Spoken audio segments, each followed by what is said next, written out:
d'être venus si nombreux et nombreuses à cette conférence, donc intitulée « Le XXIe siècle, un contexte écologique et politique inédit ». On a l'immense plaisir d'accueillir aujourd'hui Vincent Mignerot, qui va nous faire cette conférence. On remercie également l'IEP qui nous permet de tourner cette conférence. Et Baptiste Milando ainsi que Noé Lassu qui vont présenter cette conférence. Voilà, je leur laisse la parole. Bonne conférence.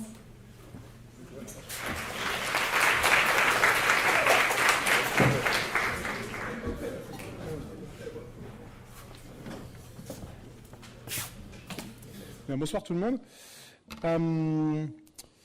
Alors, je parle ici avec une double casquette, donc enseignant ici et puis aussi décroissant. Et donc c'est avec cette seconde casquette de décroissant que je m'adresse à toi, notamment Vincent. Alors je te poserai deux questions à la fin. En fait, d'un point de vue décroissant, cette histoire d'effondrement dont tu vas nous parler pose problème parce que ça montre le double échec des décroissants. La décroissance, c'est un discours qu'on entend quand même depuis un petit moment maintenant, au moins une cinquantaine d'années. Et aujourd'hui, on voit que l'effondrement connaît un succès médiatique, médiatique, public, littéraire, assez fort. Et la décroissance n'a jamais été capable de ça. La décroissance, même des auteurs brillants comme Gortz, comme Illich, Latouche, n'ont jamais eu la même audience que les effondristes aujourd'hui. Donc double échec médiatique d'une part de la décroissance, échec politique aussi, parce que si on est aujourd'hui à parler d'effondrement, c'est bien la preuve que le discours de la décroissance n'a pas porté. Sinon, on aurait sans doute trouvé une solution. Le discours de la décroissance, en fait, de manière très schématique, peut être séparé en deux branches. Une branche catastrophiste, dans la lignée des travaux du Club de Rome, le rapport Meadows, qui annonçait des jours plutôt sombres pour les générations futures. Et puis un discours qui s'appuie plutôt sur une critique radicale, à la fois écologique et sociale, critique de la société industrielle avancée. Finalement, ces deux critiques ont été plutôt vaines, il me semble. Et alors je me demande dans quelle mesure l'effondrement aujourd'hui, le discours autour de l'effondrement,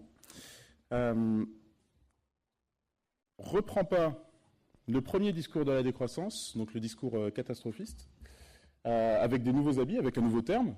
On a longtemps reproché aux décroissants d'avoir choisi le terme décroissance précisément et d'avoir fait un terme négatif. L'effondrement semble beaucoup mieux marcher aujourd'hui. Mais donc, qu'est-ce qui fait le succès en fait? La question c'est qu'est-ce qui fait le succès aujourd'hui des thèses de l'effondrement, la collapsologie? Est-ce que c'est ce toilettage marketing qui peut être pertinent? Ou est-ce que c'est aussi le fait qu'on s'approche du mur et que les générations futures dont on parlait au moment du Club de Rome, aujourd'hui elles sont plus futures, elles sont ici. Et la question que je me pose, c'est est-ce que le succès de l'effondrement peut se traduire, le succès médiatique, public, etc., peut se traduire en succès politique? Et s'il se traduit en succès politique, qu'est-ce que ce serait le succès politique de l'effondrement? L'effondrement, c'est reprendre le discours du prophète de malheur. Qu'est-ce que c'est un prophète de malheur qui réussit? Est-ce que c'est celui qui évite la catastrophe? Ou est-ce que c'est celui qui permet de survivre à la catastrophe? Et si c'est le cas, est-ce que vraiment le discours sur l'effondrement est le bon discours pour avoir ce type de résultat? C'est ça les questions que je me pose, moi, en tant que décroissant vis-à-vis du discours de la décroissance. J'espère que tu pourras y répondre. Merci beaucoup, Baptiste.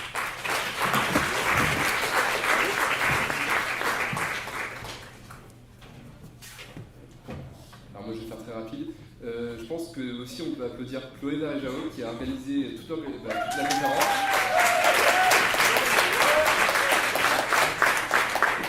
C'est quand même battu avec l'administration parce que c'était pas gagné d'avance, je tiens à le dire. Alors je me présente très rapidement, je m'appelle Noé, je suis étudiant ici en deuxième année à Sciences Po et je voulais juste très rapidement encore une fois intervenir pour vous parler du sentiment qu'on peut avoir en tant que jeune ou moins jeune d'ailleurs face à cette crise comme on pourrait l'appeler. Alors je prends mon exemple parce que je pense que beaucoup de personnes ici vont se reconnaître dedans. Il y a à peu près un an, j'étais ici à Sciences Po et je m'intéressais et surtout je m'inquiétais face à toutes ces nouvelles qui commençaient à tomber, qui tombent depuis des années, mais qui ces derniers temps sont encore plus présentes. Donc je voyais en fait différentes crises, indépendantes les unes des autres, qu'on pouvait résoudre comme un problème A bien posé qui n'admettait qu'une seule solution B. Et j'essayais de hiérarchiser ces crises. Donc il y a le climat par ici, ouais, c'est hyper important. La gestion des déchets par ici, ouais. Et l'effondrement de la biodiversité par là, bon. Et je considère la connaissance comme un puzzle. Vous ajoutez une pièce ici, une là, l'autre là, et puis vous commencez petit à petit à comprendre. Et à comprendre que finalement, peut-être qu'il y a une interdépendance entre ces crises. Donc je continue à chercher, jusqu'à trouver une grille de lecture qui soit logique face à ce problème-là. Et un jour, j'ai fait une insomnie, bon, ce qui est suffisamment rare pour être souligné parce que je suis un très très gros dormeur. Et je suis tombé sur une interview d'un mec sur Thinkerview, chaîne d'intérêt général que je salue d'ailleurs. Et je me suis dit, tu n'arrives pas à dormir, le mec est soporifique, c'est bon, tu vas réussir à dormir. Et je vous donne un mille, c'est exactement l'inverse qui s'est produit. J'avais trouvé ma dernière pièce du puzzle. J'avais enfin compris l'ampleur du problème, mais également sa simplicité. Et c'est là où je veux en venir. Quand vous comprenez cette crise et où ça peut vous mener en tant que jeune ou moins jeune, vous faites face à une situation de deuil. Ce que j'ai vécu et ce que beaucoup de personnes ici ont vécu ou vont vivre, c'est un deuil de notre futur, ou plutôt le deuil d'un récit de notre futur qu'on s'était construit depuis des années. C'est le deuil d'un futur qui a été pensé hors sol, c'est le deuil d'un récit, c'est le retour des limites. Quand vous prenez conscience de ça, et c'est d'ailleurs les étapes qui ont été théorisées du deuil, vous éprouvez d'abord un choc, puis vous passez au déni. Ensuite, vous êtes en colère. Vous êtes en colère contre vous-même, contre vos parents, contre vos grands-parents, contre les politiques qui devraient agir mais qui ne font rien. Ensuite, vous êtes triste, vous êtes inquiet. Vous vous posez des questions. Est-ce que ce que je fais maintenant, ce que j'étudie ici, est-ce que ma vie telle qu'elle est actuellement, elle a un sens? Est-ce qu'elle a vraiment une utilité? Ensuite arrivent les étapes de résignation et d'acceptation. Et l'étape finale, l'étape essentielle, c'est celle de la reconstruction. De la reconstruction d'un avenir, ou plutôt de la reconstruction d'un récit que nous nous faisons du monde. Juste avant de présenter celui que nous accueillons aujourd'hui, je vais citer un proverbe très connu d'Antonio Gramsci. Il y a crise quand l'ancien monde ne veut pas mourir et que le nouveau monde ne veut pas naître. Ce penseur, rappelez-vous, que j'avais trouvé au début assez soporifique, mais qui s'est révélé finalement passionnant, et qui finalement m'a fait prendre conscience de tout ça, c'était Vincent Millero, ici présent. Vincent Millero n'est pas collapsologue, ne lui dites pas ça, ça va l'énerver. Vincent est essayiste, il est chercheur indépendant qui travaille sur l'existence et plus précisément sur la place de l'humain dans son environnement, et désormais plus récemment, il travaille sur l'avenir des sociétés et sur le risque d'effondrement. Mesdames et messieurs, Vincent Millero.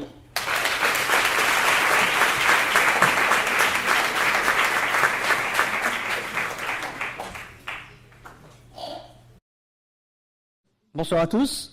Merci beaucoup pour ces deux présentations. Baptiste, merci infiniment pour les questions que tu poses. Tu devineras qu'évidemment, ce sont les mêmes questions que je me pose. Étant moi-même à la croisée des chemins entre un esprit décroissant et la confrontation avec le surgissement des nouvelles les plus inquiétantes concernant le risque d'effondrement. Et je partage ton inquiétude quant à la politisation du discours sur l'effondrement. C'est peut-être un sujet aporétique par lui-même. Il ne mène peut-être nulle part, sur le plan politique en tout cas. Et c'est ce que je vais essayer de diagnostiquer ce soir. Alors merci encore aux étudiants pour cette invitation, merci pour le choix du sujet dont on a discuté ensemble. Je vais procéder par étapes, je l'espère suffisamment didactique. Je vais être un petit peu abstrait au départ. Et puis, j'espère que les illustrations que je prendrai pourront mettre des images un petit peu sur les concepts que je vais exposer. Et j'espère conclure sur sinon une proposition politique, en tout cas un recadrage politique qui permettra de s'insinuer sur le plan existentiel dans un monde contraint. Voilà, c'est ça l'objectif de la conférence de ce soir.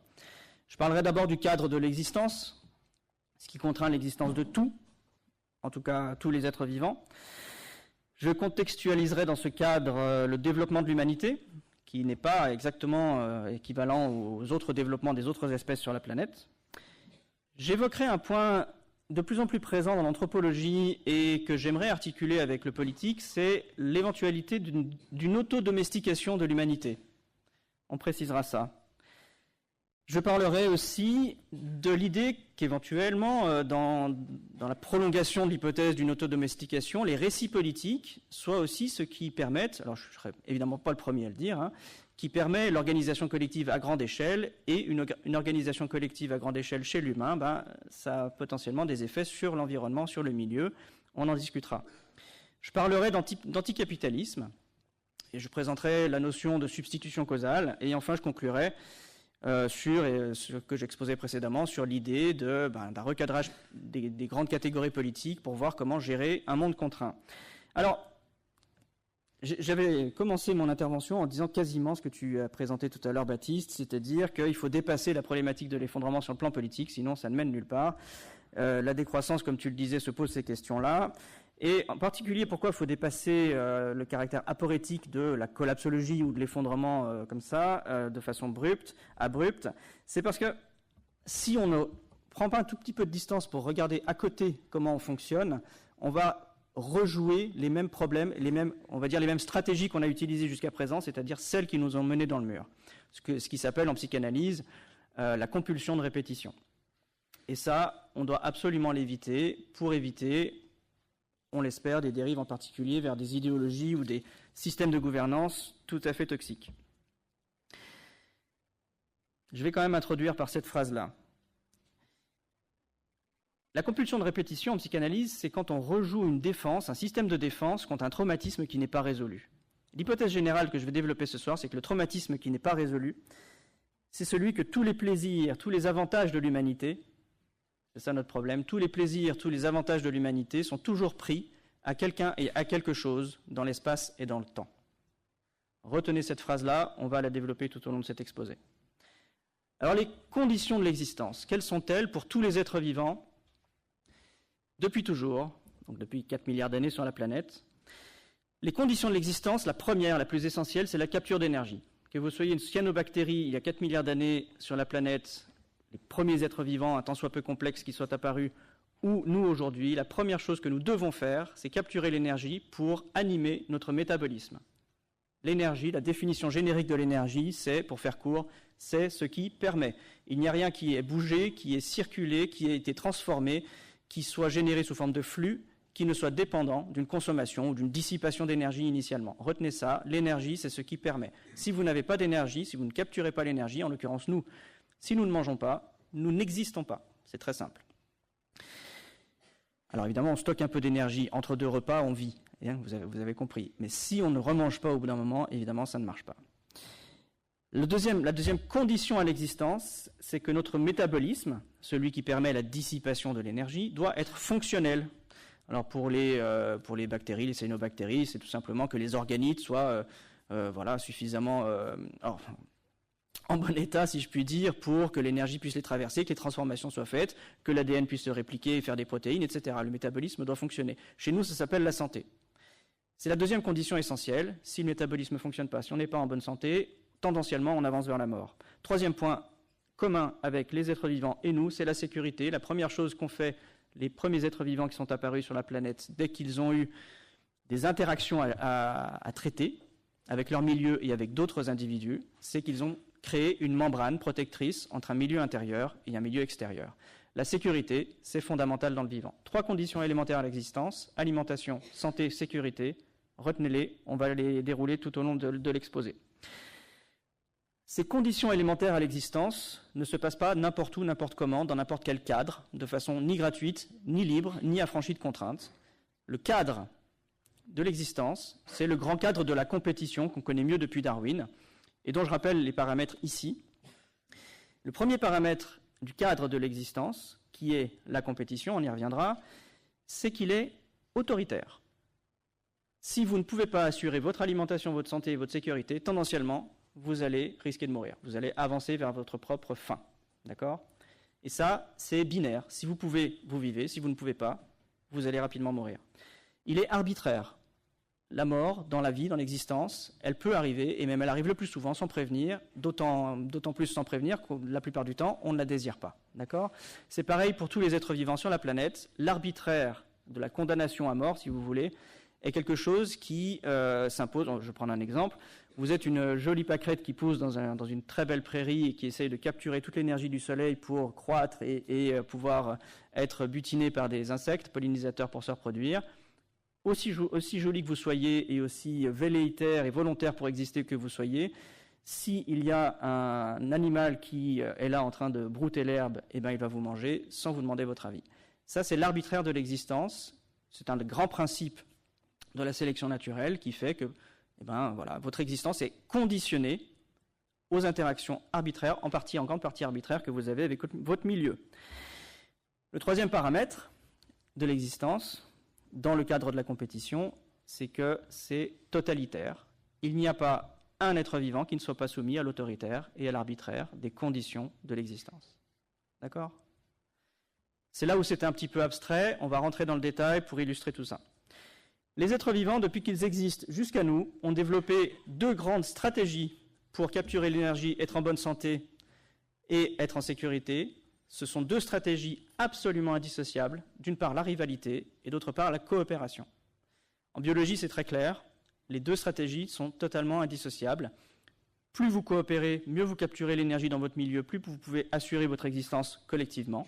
Mais évidemment, les espèces les plus coopératives deviennent forcément hostiles à d'autres qui sont plus ou moins coopératives et qui, par exemple, lorgneraient ou auraient besoin des mêmes ressources que les espèces les plus coopératives.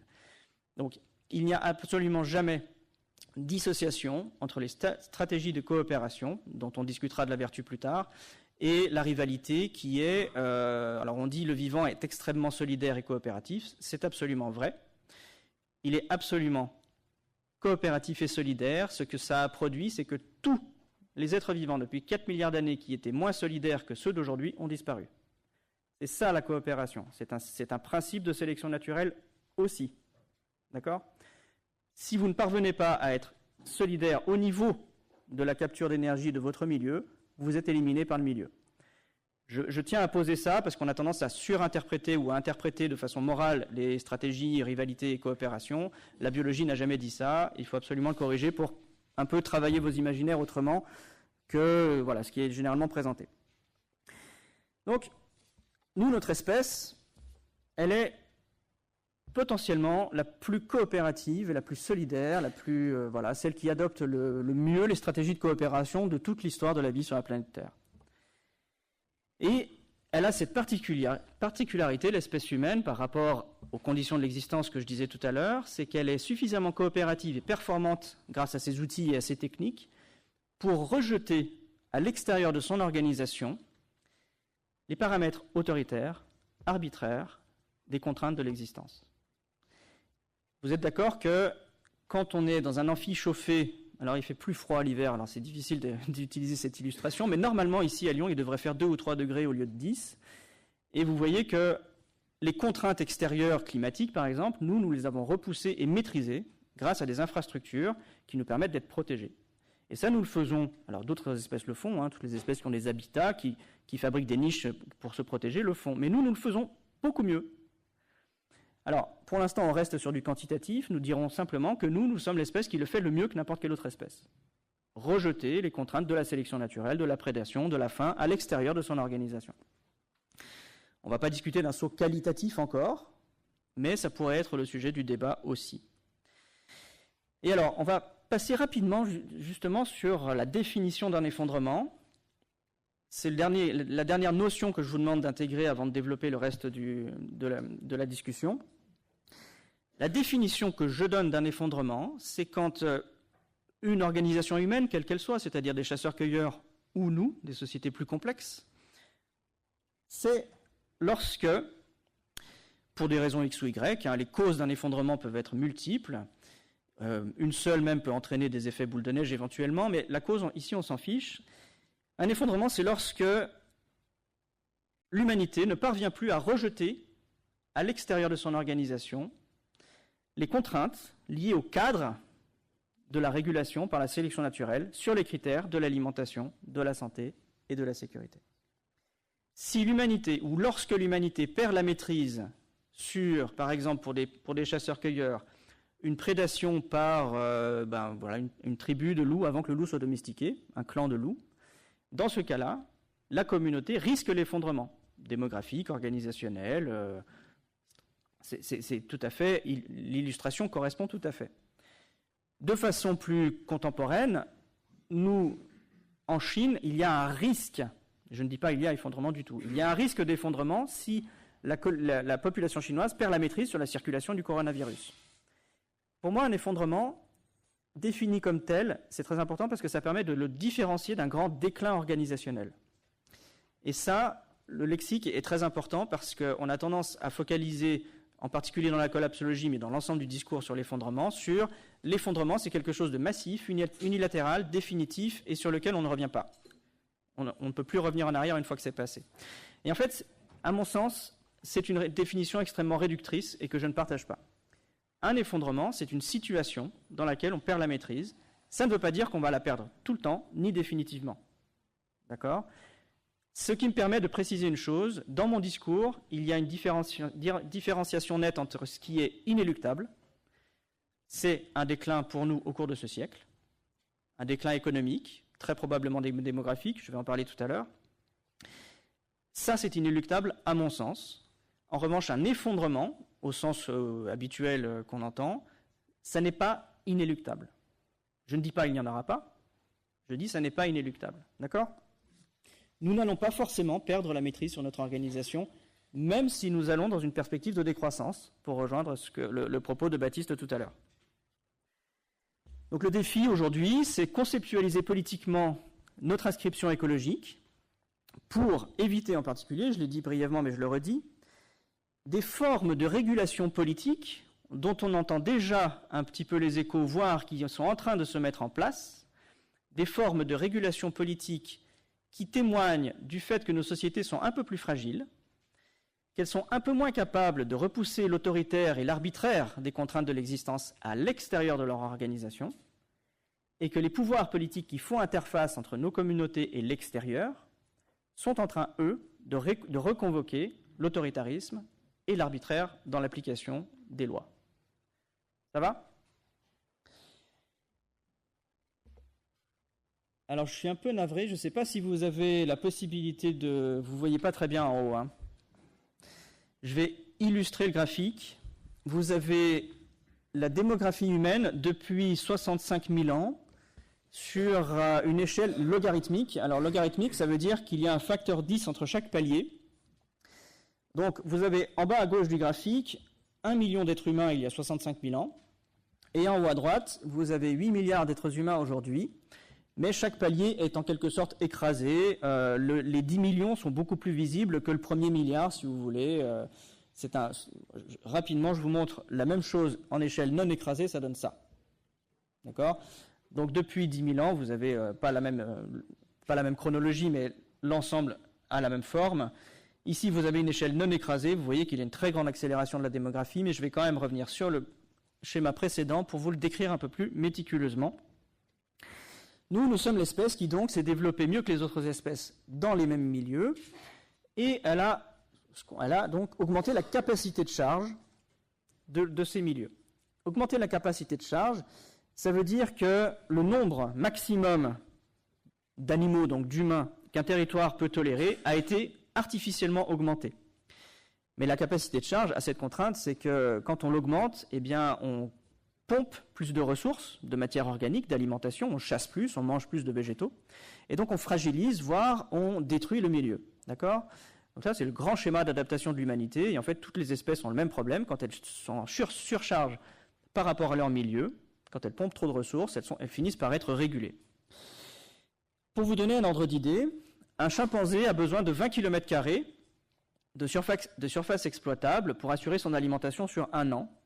L'humanité, qui est dotée de bipédie, qui a un cerveau plus consommateur d'énergie, et qui a des stratégies de chasse et de cueillette d'ailleurs, qui sont plus élaborées, plus complexes, a besoin de territoires beaucoup plus grands, jusqu'à 1300 km², ce qui fait une surface à couvrir de 36 km par 36 km. Alors, des chasseurs-cueilleurs ont pu vivre sur des surfaces plus petites, mais du coup elles devaient être plus riches, sur des biotopes relativement pauvres ou alors dont les ressources disparaissaient trop vite. Il fallait des circulations sur un territoire de 36 km par 36 km. C'est quelque chose que nous avons pu faire, que nous avons acquis sélectivement, parce que nous avons adopté la bipédie, et puis ensuite des techniques de chasse plus performantes. Voilà ce graphique en quoi il m'intéresse. Je vais vous parler de ce qui s'appelle des cliquets malthusiens. Pour aller plus loin, je vous recommande le travail de Laurent Testo, qui en parle très bien, notamment dans son livre Cataclysme. Et alors nous sommes passés, je disais 1 million tout à l'heure, au paléolithique supérieur, nous sommes passés de 1 à 5-6 millions à peu près, et cette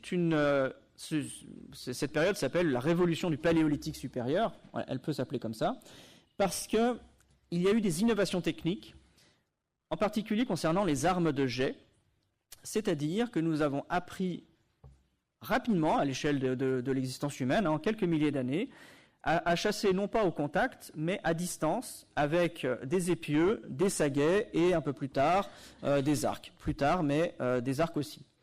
Et en tout cas, la sagaie et surtout les armes à propulseur, c'est-à-dire la possibilité de lancer un grand bâton tout droit avec un autre petit bâton qui permet de donner plus de vitesse, donc en faisant le levier de cette façon-là. Ces techniques de chasse, ces outils, accompagnés du harpon et d'autres outils plus performants, ont permis à l'humanité de chasser plus et mieux en se protégeant mieux. Qu'est-ce que ça a provoqué? Ça a provoqué cette augmentation démographique, ça s'appelle un cliquet malthusien. Ça veut dire que si une technique n'avait pas été développée à ce moment-là, l'humanité serait restée à 1 million d'êtres humains dans son milieu. D'accord? Donc là, on a une technique dont on voit un apport sur le plan démographique, parce que plus de calories sont capturées dans le milieu, dans de meilleures conditions de sécurité. Vous vous souvenez, alimentation, santé, sécurité, une technique vient améliorer les 3 paramètres d'un seul coup. D'accord? Et on a un gain démographique immédiat. Immédiat, à l'échelle de l'existence, quelques milliers d'années, c'est immédiat. Ensuite, un deuxième cliquet malthusien a été levé lorsque l'agriculture très progressivement s'est déployée. Je rentrerai dans le détail du déploiement de l'agriculture.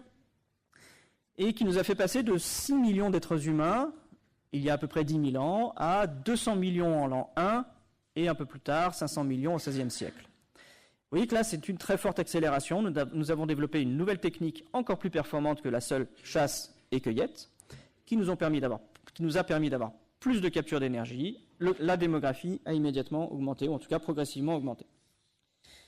Le dernier cliquet malthusien qui est visible ici, c'est celui qui s'est produit, on va dire, entre le XVIIe et aujourd'hui, qui est l'augmentation des capacités techniques de l'humanité grâce aux hydrocarbures qui nous ont permis de développer des machines extrêmement performantes, en particulier et surtout pour l'agriculture. Et on ajoute aux machines de la chimie qui a considérablement renforcé les rendements agricoles. Je ne rentre pas dans le détail, dans le détail des techniques elles-mêmes, mais vous êtes suffisamment informés là-dessus, puis ces informations dans ces domaines circulent beaucoup désormais. Donc, 3 ou 4 paliers, on va dire, de 1 à 5-6 millions, de 6 millions à 200 millions avec l'agriculture. Ensuite, les moulins ont aidé à passer de 200 millions, les moulins à eau et à vent ont aidé à passer de 200 millions à 550 millions au XVIe siècle. Et la dernière grande accélération démographique, celle des hydrocarbures, jusqu'à aujourd'hui.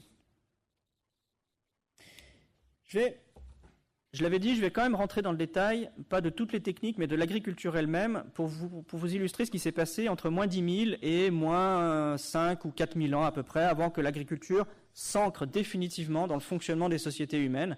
Entre moins 10 000 et moins 4 000 ans, on va dire, les relations entre les peuples de chasseurs-cueilleurs et les peuples d'agriculteurs étaient très variables, très fluctuantes, et parfois même collaboratives, le plus souvent hostiles, mais c'était quelque chose qui n'était pas stabilisé encore.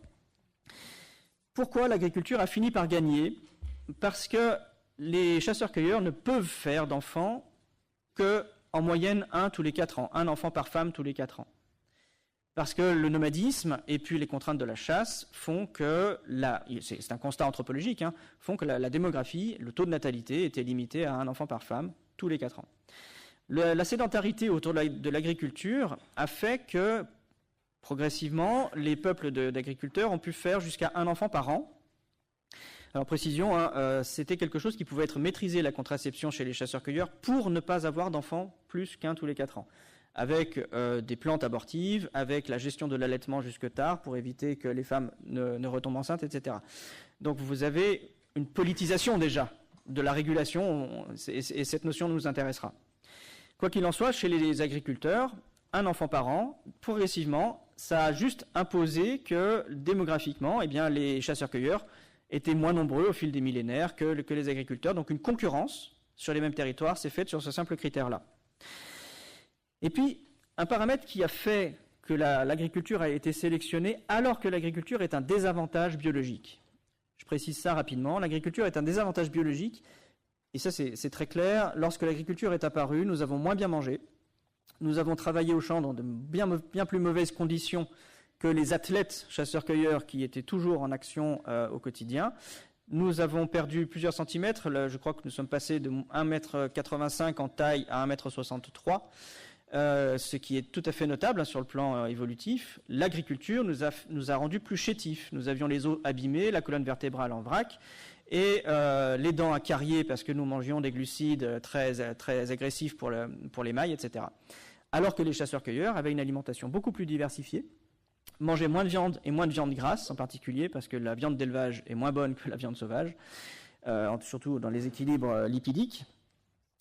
Et malgré tout, ces désavantages biologiques ont été accompagnés d'un avantage biologique, lui aussi, fortuit, qui est le suivant. C'est que, en côtoyant les animaux domestiques, les agriculteurs, comme on le sait aujourd'hui, puisque l'hypothèse est posée pour le coronavirus, les agriculteurs ont hérité des maladies qui étaient portées par les animaux autour d'eux. Au fil des millénaires, les agriculteurs héritant des grippes, héritant des pestes, héritant des diverses maladies pathogènes qui venaient des animaux, en ont pâti au départ, et puis se sont immunisés progressivement. Ce qui fait que, en s'immunisant, ils ont pu continuer à côtoyer leurs bêtes, et puis à se développer démographiquement en régulant le problème de la circulation des pathogènes. Sauf que les chasseurs-cueilleurs, eux, ne se sont pas immunisés. Et on sait aujourd'hui que, parmi d'autres critères, le dernier, j'y viens juste après, parmi d'autres critères, la circulation des pathogènes a été un gain pour les agriculteurs, un gain fortuit contre les chasseurs-cueilleurs qui simplement disparaissaient à la simple rencontre avec des agriculteurs.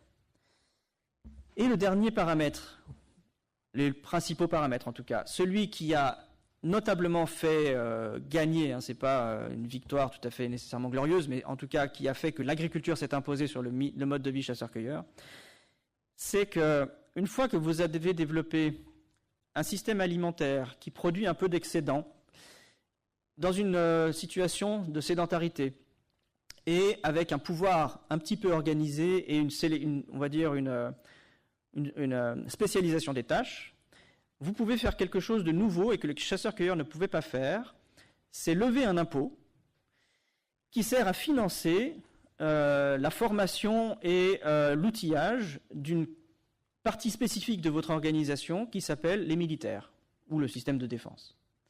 Et ça, c'est inédit. Ça ne s'est pas fait du jour au lendemain, mais l'agriculture a été ce qui a permis de créer une classe dédiée à la défense du territoire ou des intérêts de la communauté. Et ce dernier palier a fait que définitivement l'agriculture a pu s'ancrer sur les mêmes territoires que ceux des chasseurs-cueilleurs, et la suite vous la connaissez, ou en tout cas on la voit ici, l'agriculture s'est ancrée, la démographie a progressivement explosé, et les techniques ont continué à augmenter la performance de la démographie. Je vous lis juste rapidement James Scott, qui est un anthropologue, et qui dit « Les céréales, du fait de leur valeur plus élevée par unité de volume et de poids par rapport à presque tous les éléments, ainsi que de leur relative facilité de stockage, étaient une culture idéale tant du point de vue de l'impôt que de la subsistance. On pouvait les décortiquer au dernier moment, elles constituaient une ration parfaite pour les ouvriers et les esclaves, et étaient le produit le plus adéquat à payer un tribut, et alimenter troupes et garnisons, combattre une pénurie ou une famine, ou bien nourrir une ville tout en résistant à un siège. » Voilà, donc vous vous souvenez, alimentation, santé, sécurité, le paramètre sécurité, j'insiste un peu dessus, non que j'ai un goût particulier pour ce thème-là, mais parce que c'est le thème oublié dans l'écologie, en particulier dans l'écologie politique, sur le plan historique, et je tiens à le ramener avec des données anthropologiques qui nous resituent la problématique d'aujourd'hui. Les récits. Alors, ça va vous paraître être un saut, mais je vais expliquer. Comment on passe de l'agriculture, de l'augmentation démographique, de l'apparition et le développement des techniques au récit. Alors, je vais utiliser une étude qui a été faite par Daniel Smith et ses collègues à propos sur la population des Akta, avec laquelle ces chercheurs-là ont vécu. Les Akta vivent aux Philippines encore aujourd'hui. Ce sont des populations de chasseurs-cueilleurs. Et la question des chercheurs, de ces anthropologues, c'était pourquoi on se raconte des histoires? Quel est le rôle des récits dans l'organisation des sociétés? Et alors, ils ont prolongé leur hypothèse, ils se sont dit, le storytelling peut être vu comme un type de coopération que les anthropologues définissent comme un comportement qui profite aux autres. Je les lis encore. Leurs recherches ont montré que, je lis plutôt précisément Duane Kelly qui a rapporté, qui a fait une synthèse de l'étude. Donc la recherche de ces anthropologues a montré que les histoires chez les Akta régulent les comportements des groupes et encouragent la coopération en fournissant aux individus des informations sur les normes, les règles, les attentes de leur société dans des domaines comme le mariage, l'interaction avec la belle famille, le partage de la nourriture, les pratiques de chasse et les tabous. Les histoires dramatisent également les conséquences de la violation des règles. Voilà la grande hypothèse autour des récits organisateurs qui semblent être, selon ces auteurs, autant valables chez des populations de chasseurs-cueilleurs que chez des populations d'agriculteurs. On va y venir. La recherche a révélé que les conteurs supérieurs, donc ceux qui racontent le mieux les histoires pour les autres, ont une meilleure condition physique et un succès reproducteur plus élevé. Les conteurs qualifiés font plus d'enfants. Normalement, si vous connaissez un petit peu mon travail, vous commencez à me voir venir. Lorsqu'on leur demande avec qui ils aimeraient le plus vivre, les Akta préfèrent les conteurs talentueux à ceux qui sont connus pour leurs compétences en matière de chasse, de pêche, de cueillette de tubercules ou de médecine. La compétence à la pêche arrive en deuxième position après la narration. Cette étude montre que le rôle des récits est presque premier dans la sollicitation de l'ensemble des peuples pour définir des élites et définir ceux qui vont être privilégiés, et même privilégiés sur le plan très, très au-delà de la richesse, c'est-à-dire sur leur capacité à se reproduire et en cas de transmettre leurs gènes. Ce que dit cette étude, c'est que celui qui raconte le mieux les histoires s'en sort le mieux. D'accord? Donc la coopération est en soi un storytelling, c'est la conclusion de cette étude qu'on peut faire. La coopération est en soi un storytelling qui organise la capture d'énergie. J'ajoute cette hypothèse-là, parce que vous avez entendu dans la synthèse de l'étude que ceux qui ne sont pas les élites, mais qui se raccrochent au récit, ce sont ceux qui vont capturer l'énergie, par la pêche, par la chasse, par la cueillette. D'accord? Donc le récit organise la capture d'énergie et de ressources, structure les relations de classe et favorise les élites. Hypothèse générale. D'accord? Un point particulier qui est notable dans cette étude, les Akta sont une société plutôt égalitariste.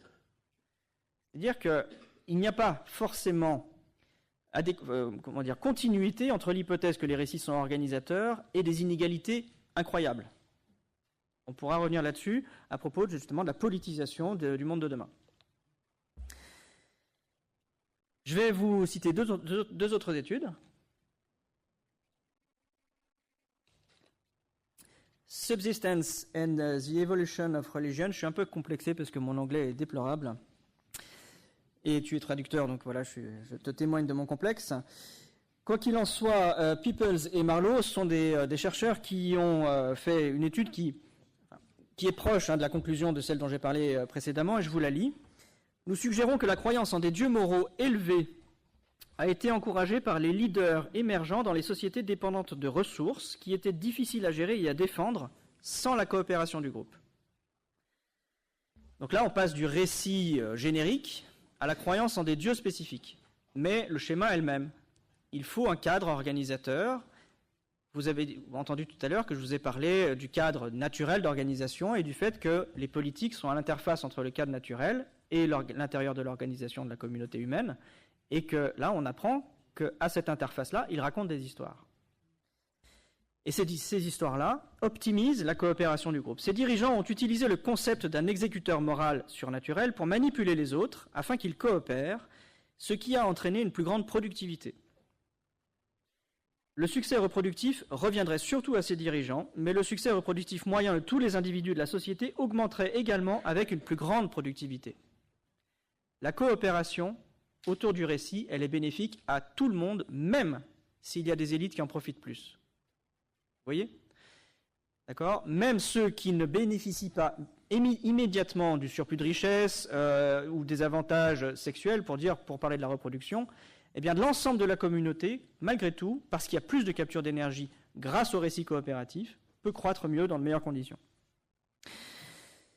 L'application surnaturelle des codes moraux a permis de maintenir la cohésion sociale et de poursuivre la croissance démographique, on y revient, donnant à une société un avantage dans la concurrence avec les autres. Concurrence, là on est exactement dans ce que je vous disais tout à l'heure, être coopératif ne veut pas dire ne pas être en concurrence. C'est précisément dit dans cette étude. Une autre étude, portée par Michel Scalise-Sugiyama, la narration est un processus cognitif complexe, typique de l'espèce humaine. Alors, on pourra discuter de ça. La narration est un processus cognitif complexe, typique de l'espèce humaine, au développement fiable et complexe, dont la conception n'est probablement pas le fruit du hasard. Très bien. Les archives folkloriques indiquent que le contenu narratif est cohérent dans des cultures très divergentes. Un conteur peut utiliser la narration pour manipuler les représentations de l'environnement social et ou physique d'un auditoire afin de servir ses propres fins de conditionnement. Ces études-là portent sur les temps longs, sur une anthropologie sociétale qui n'inscrit pas leurs conclusions sur ce qui se passe aujourd'hui, mais sur comment les sociétés se sont organisées depuis qu'elles sont organisées en groupes supérieurs, on va dire, à quelques dizaines d'individus. Ce qui est important pour moi, c'est qu'il y a un lien entre les grands récits organisateurs, la technique, donc la capture d'énergie et de ressources, et la croissance démographique. Pour moi, il n'y a aucun découplage entre ces différents éléments. Je vais avancer en posant une hypothèse qui est, pour moi, assez fascinante, qui est le prolongement de ce que je vous ai dit précédemment. Une hypothèse fascinante qu'il ne faut pas prendre à la légère et qui est de plus en plus investie comme étant un point d'articulation indispensable pour comprendre là où on en est aujourd'hui. Cette hypothèse, j'en ai parlé en préambule, c'est l'éventualité que nous nous soyons auto-domestiqués, nous, en tant qu'espèce. Donc je fais référence notamment à une étude publiée dans PLOS ONE en 2017 qui s'appelle « Self-Domestication in Homo sapiens, Insights from Cooperative Genomics par Konstantina Theafonopoulos ». J'espère ne pas avoir trop écorché son nom. Et voici ce qui est observé dans cette étude et les conclusions générales de l'hypothèse de l'autodomestication. Ce qui se passe chez les animaux, c'est la chose suivante quand on domestique le loup, la vache, la brebis, la poule. C'est que, d'une façon générale, la forme du crâne évolue. En particulier chez les animaux qui nous ressemblent. La forme du crâne, le museau est moins proéminent. Les loups ont été domestiqués. Le chien a un museau, en moyenne, moins long que celui des loups. Nous avons un crâne moins proéminent que nos ancêtres néandertaliens, Erectus, habilis, etc. Une autre caractéristique de la domestication, qui est donc comparativement valable chez les animaux domestiqués et chez nous, c'est le développement de la tendance au jeu. Et c'est quelque chose qui est spécifiquement utile pour les compétences sociales, le jeu, parce qu'on apprend à interagir avec les autres individus autour de soi. Donc il se trouve qu'on peut envisager un point commun entre le développement des tendances au jeu chez les animaux domestiqués et chez les humains.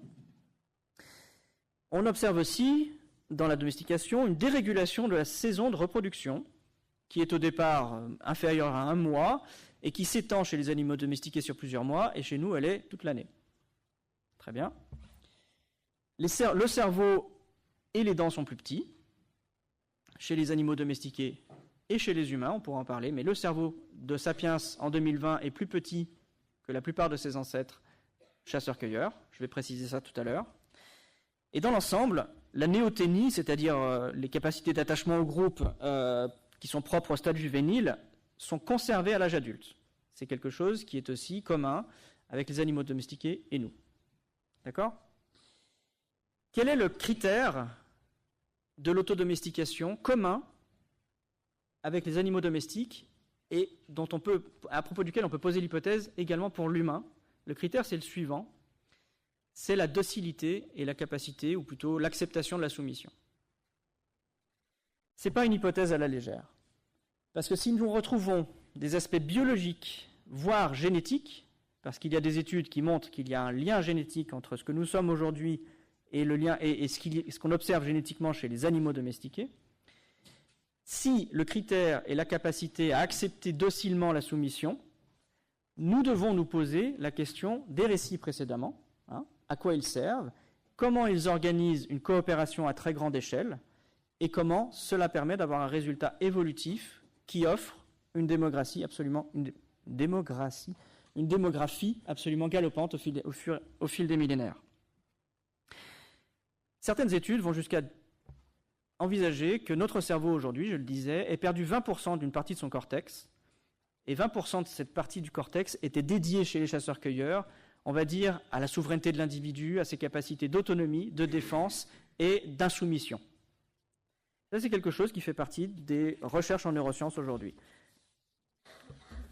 Gardez bien en tête qu'on explore, je vous enverrai mes références, je ne dis pas c'est ça, je dis que ça nous permet de donner du matériel intellectuel pour comprendre à la fois où on en est et ce qu'on doit faire éventuellement pour gérer l'impasse dans laquelle on se trouve. Je vous rappelle l'impasse, 8 milliards d'êtres humains sur une planète dont la biosphère ne pourra pas porter 8 milliards d'humains à terme. D'accord ? Capacité de charge dont on a déjà parlé. Donc, ce qui pourrait s'être passé, et là encore je vous renvoie vers le travail de Laurent Testo et d'autres chercheurs sur ce sujet, Scott, dans son livre Homo Domesticus, envisage l'hypothèse aussi, c'est que l'apparition des États a été aussi l'apparition d'une violence plus systématique, on en a parlé, avec une défense dédiée à ce moyen, à ce besoin-là. Et évidemment, progressivement, ceux qui se sont rebellés contre l'État, ils ont juste été éliminés. C'est ça la sélection naturelle, accompagnée d'une sélection technique et culturelle chez l'humain. C'est-à-dire que ceux qui ne participent pas au schéma coopératif global, ceux qui coopèrent mieux, les éliminent. Sélectivement, ceux qui avaient cette zone, ces 20% de cortex en plus, qui étaient là où se stockait l'information d'inacceptation de l'asservissement et de la coercition, ceux-là, on a juste déployé une armée plus coopérative pour les éliminer rapidement et leurs gènes n'ont pas été sélectionnés par la communauté. D'accord ? Je vais aller un petit peu plus profondément dans les questions existentielles. Il faut le faire, on en a besoin aujourd'hui. Et je vais rebondir sur une dichotomie, un clivage dont discute Pierre Charbonnier dans son dernier livre. Je ne l'ai pas fini, mais je suis en cours de lecture. Donc Pierre Charbonnier discute le titre de son bouquin, c'est « Abondance et liberté ». Et il discute d'un clivage qui est celui de l'autonomie versus l'abondance. C'est un petit peu ce dont on discute déjà. Est-ce qu'on peut avoir une société d'abondance qui croît, qui exploite beaucoup d'énergie, qui a beaucoup d'alimentation, une grande sécurité, et l'autonomie en même temps? Possiblement, il y a clivage, il y a opposition entre ces deux notions. Et je vais citer Graeber, là, David Graeber, dans son ouvrage Dette, 5000 ans d'histoire. Donc David Graeber est un anthropologue militant, anarchiste, qui est pour moi une pièce maîtresse de la compréhension des systèmes étatiques et de la coopération, et au-delà des systèmes de dette et des rapports avec le milieu pour les communautés humaines. Et il s'est intéressé dans son livre Dette, 5000 ans d'histoire à la notion d'esclavage. Et il témoigne qu'il n'y a pas beaucoup de données sur la définition de ce que c'est qu'un esclave. Donc il est allé chercher le peu de littérature qu'il a pu trouver sur le sujet, et il en a trouvé une très intéressante pour notre discussion. Il a cité Ali Abdelwahid, qui est professeur au Caire au début du XXe, qui a contribué à une théorie sociologique de l'esclavage. Et en 1931, il a énoncé quelque chose qui va vraiment faire écho à ce qu'on essaye de développer ce soir. Je rappelle, alimentation, santé, sécurité, coopération. Ceux qui ne coopèrent pas sont forcément, ou en tout cas tendanciellement, rejetés par ceux qui coopèrent le plus, le mieux et le plus. Voici ce que dit David Graeber. Donc, qu'est-ce que l'esclavage ? J'ai déjà commencé à suggérer une réponse au chapitre précédent, peu importe. L'esclavage est la forme ultime de l'arrachement à son contexte. Donc, à toutes les relations sociales qui font de quelqu'un un être humain. Il y a une autre façon de le dire. En un sens tout à fait réel, l'esclave est mort. Telle a été la conclusion du premier chercheur à avoir effectué une vaste étude historique de cette institution, l'esclavage, un sociologue égyptien nommé Ali Abdelwahid à Paris en 1931. La contribution la plus durable du livre, de cet auteur donc, est d'avoir posé la question « Qu'est-ce que tous ces cas ont en commun ?» Les cas d'esclavage. La réponse d'El-Wahid est d'une simplicité frappante. On devient esclave dans les situations où, sans cela, on serait mort. On en revient à la question posée initialement. Tout le monde ici doit assurer son alimentation, sa santé et sa sécurité. S'il ne peut pas le faire de façon autonome, c'est ça le débat ici, vous êtes susceptible d'être inféodé aux desiderata de tous ceux qui, autour de vous, régissent pour vous votre alimentation, votre santé et votre sécurité. Le lexique de l'esclavage est quelque chose qu'on entend régulièrement, de la coercition, de l'exploitation, c'est quelque chose qu'on entend politiquement tout le temps. Il faut l'inscrire anthropologiquement et dans le cadre d'une évolution extrêmement coopérative pour comprendre à quoi peut servir l'esclavage ou la notion d'esclavage ou l'exploitation dans un schéma très coopératif où, dans l'ensemble, la communauté gagne quelque chose alors que certains sont dans des situations d'exploitation ou d'esclavage. Eh bien, la condition de ne pas participer à cette grande évolution-là, c'est que la condition, c'est que vous êtes totalement dépendant de ce système-là pour assurer votre alimentation, votre santé et votre sécurité. C'est ça le point. Autonomie, alors je fais une petite incise, l'autonomie, c'est un terme que vous allez entendre tout le temps dans la perspective du risque d'effondrement. L'autonomie, étymologiquement, ça veut dire écrire ses lois par soi-même. Hein. Eh bien, ce que je dis depuis le début de cet exposé, c'est que personne n'écrit jamais ses lois par lui-même. Il est toujours en interaction avec quelque chose à l'extérieur de lui qui impose des choses qui sont du registre d'un cadre de sélection naturelle et d'adaptation. Donc, l'autonomie, ça voudrait dire que vous êtes, vous, capable de faire ce qui s'appelle un marronnage. Un marronnage ou devenir une espèce férale, ça veut dire que vous seriez capable de quitter totalement toutes les techniques et toute la dépendance au système technique qui permet votre alimentation, votre sécurité et votre santé, et de ne plus jamais en dépendre. Ça s'appelle retourner à l'état sauvage. C'est ce qui se passe quand une espèce domestiquée quitte son enclos et retourne vivre par elle-même, en autonomie, entre guillemets, selon nos critères, dans l'environnement naturel. Et donc vous voyez qu'il y a un énorme gap, un univers entre l'autonomie au sens strict, c'est-à-dire ne plus dépendre de rien qui régisse les lois pour soi-même, et le monde d'aujourd'hui où absolument tout est perfusé dans nos sociétés en particulier par l'alimentation aux hydrocarbures, au pétrole, d'accord ? Je passe à cette image sur la démographie et je vais aller un tout petit peu plus loin. La technique, la civilisation et le capitalisme étaient écrits là. On l'a dit, hein, on est passé de 5 millions à 6 milliards. Ce qui a permis ça, c'est la technique, la construction des civilisations et, in fine, on va rentrer dans le détail du capitalisme, in fine, le capitalisme. Autrement dit, il faut dire ce que je vais dire là maintenant. Je suis un petit peu, fébrile à vous l'énoncer, mais il va falloir le dire. Nous sommes vraiment passés de 5 millions à 8 milliards d'êtres humains. Et entre les deux, il y a la technique, la civilisation et le capitalisme. Il y a, accompagné de cette histoire-là, il y a de la critique de la technique, du capitalisme et de la civilisation. Une littérature foisonnante pour critiquer ce qui est éminemment toxique à de nombreux critères. Pour le milieu, pour la coercition, pour l'esclavage, pour les colonies, enfin, évidemment. Il n'empêche que, et c'est ça que je tiens à dire, mais avec beaucoup de prudence, il n'empêche que la totalité des critiques qui ont été émises sur la technique, la civilisation et le capitalisme n'existeraient pas au sens strict sans la technique, le capitalisme et la civilisation. Et ça, c'est un énorme problème politique.